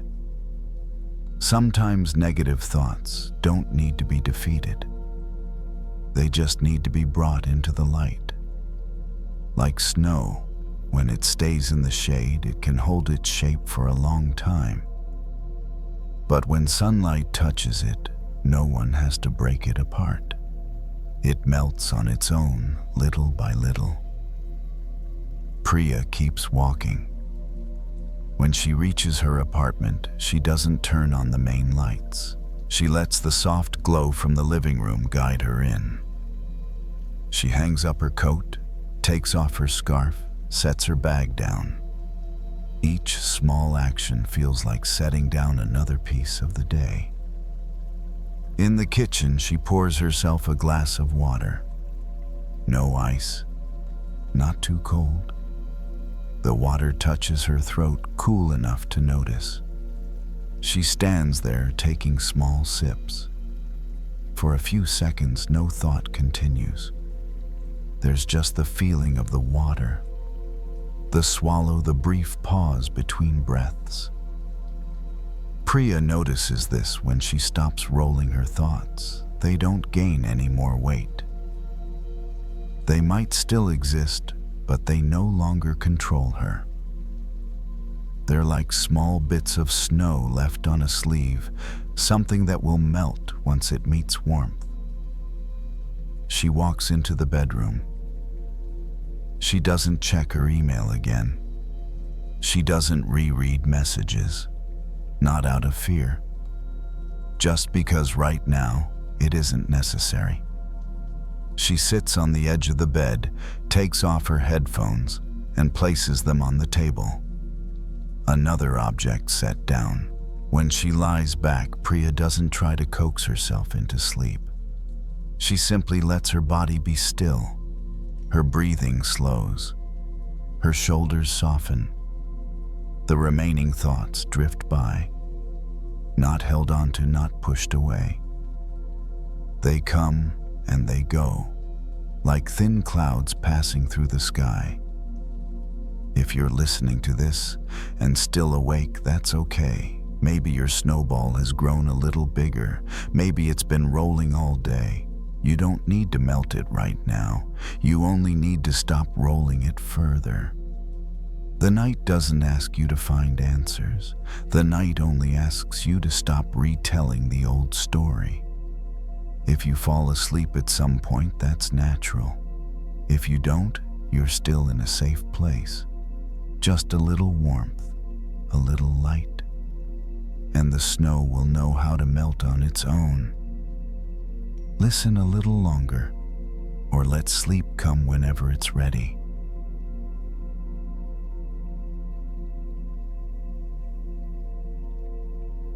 There are some things in life that move farther away the more you try to grab them. Not because you're doing something wrong, but because their nature doesn't respond well to being chased. Peace is one of those things. The more you try to force yourself to feel calm, the louder your mind becomes. Olivia is 27 years old. She works as a barista at a small cafe. Her shifts start early and end earlier than most. That afternoon after work, she goes home, changes clothes, and sits out on the back porch. A string of lights hangs across the yard, glowing a soft yellow. The space is quiet, with only the sound of leaves brushing against each other as a light breeze passes through. Olivia brings a cup of tea with her. Not hot, not cold, just warm enough to hold comfortably. She sits down on the wooden chair, sets the cup on the small table in front of her, and lets out a long breath.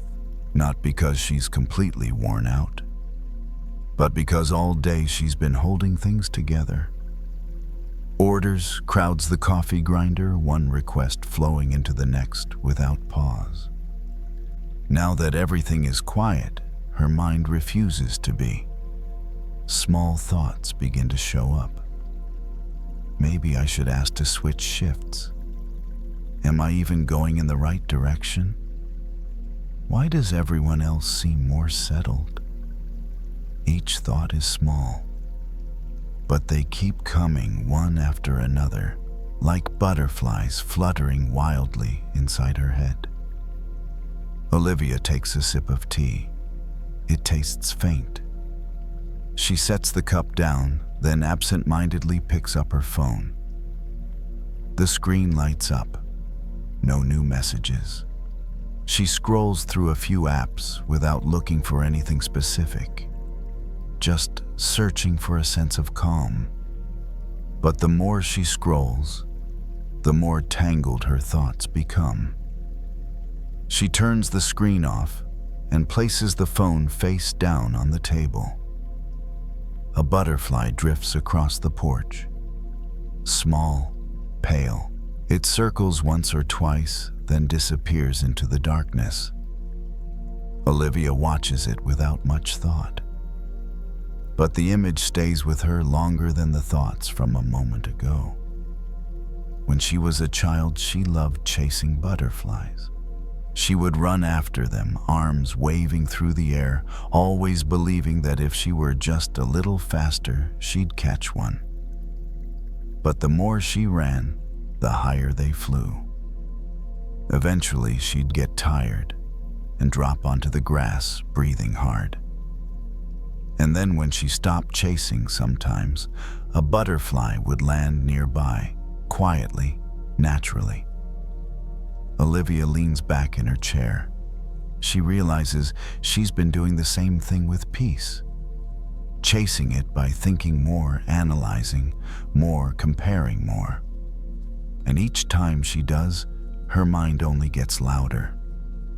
Not because she's wrong, just because that approach doesn't work. She rests her hands on her thighs, holding nothing.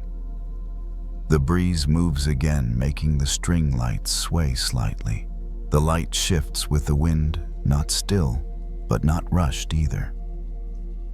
Olivia watches the glow for a while, not trying to focus, just watching.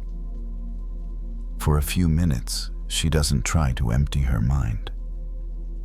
She simply doesn't chase any thoughts. When a thought appears, she notices it and lets it pass like the butterfly from earlier. No reaching out, no running after it. Some things only appear when we stop searching for them. Not because we give up, but because we stop doing the things that make them pull away. Peace is like that too. It doesn't like being pushed. It comes when it feels safe.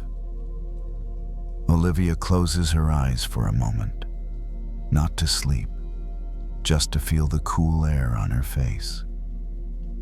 A car passes somewhere in the distance. Dry leaves crunch under someone's steps nearby.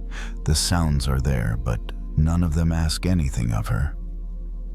She opens her eyes again. The butterfly doesn't return, but something inside her has shifted. Not complete calm, just less tension, like when you stop running and your heartbeat slowly finds its way back to normal. If you're listening to this and recognize how you've been chasing a feeling of calm, that's okay. Many people do, and many people grow tired from it. Maybe tonight you don't need to look for peace at all.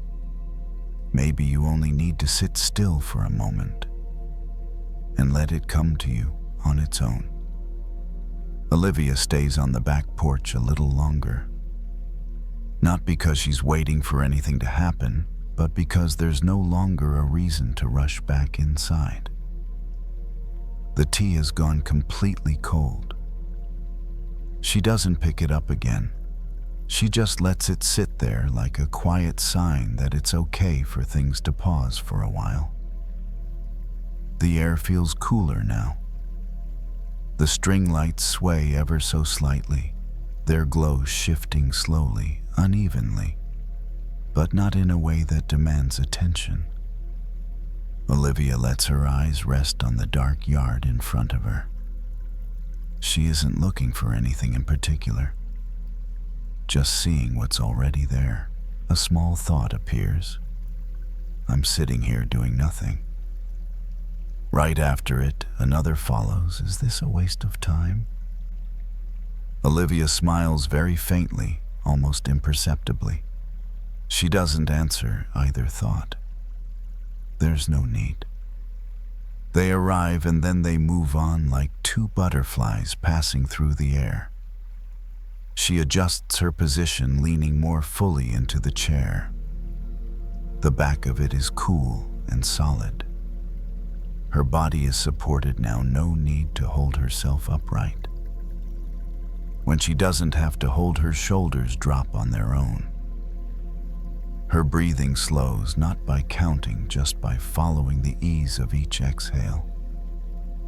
Some evenings, what exhausts us isn't the work itself, but the constant reminder that we're supposed to be doing something. Supposed to relax. Supposed to be calm. Supposed to figure things out.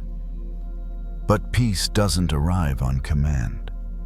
It shows up when no one is standing in front of it, hands outstretched, demanding it appear.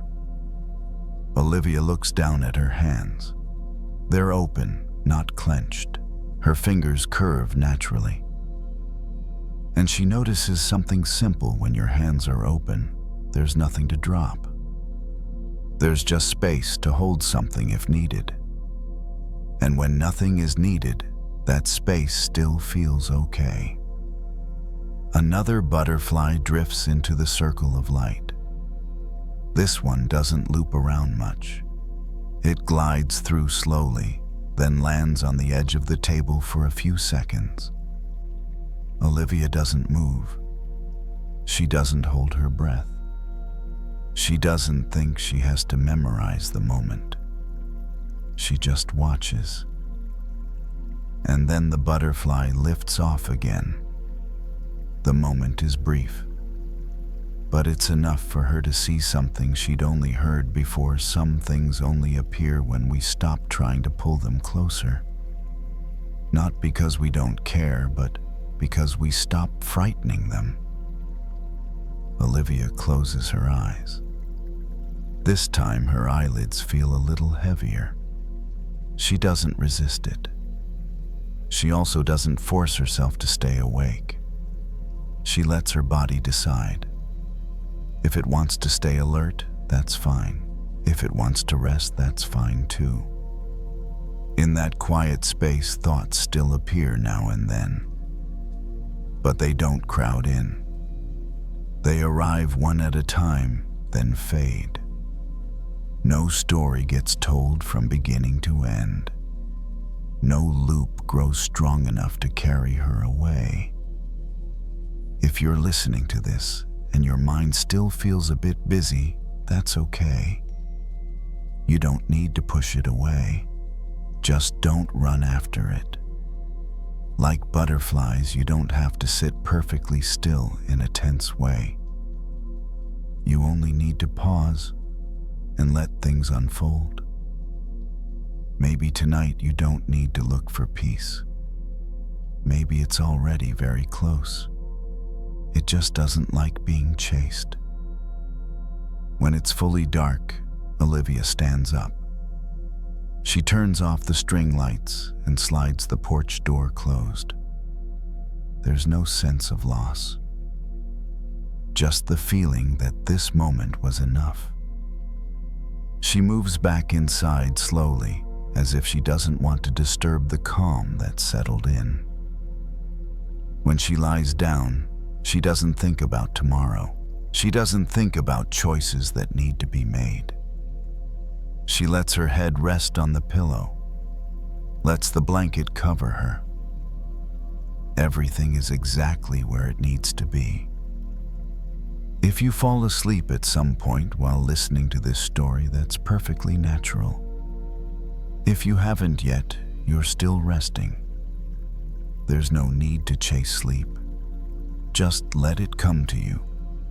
Listen a little longer, or fall asleep whenever you'd like.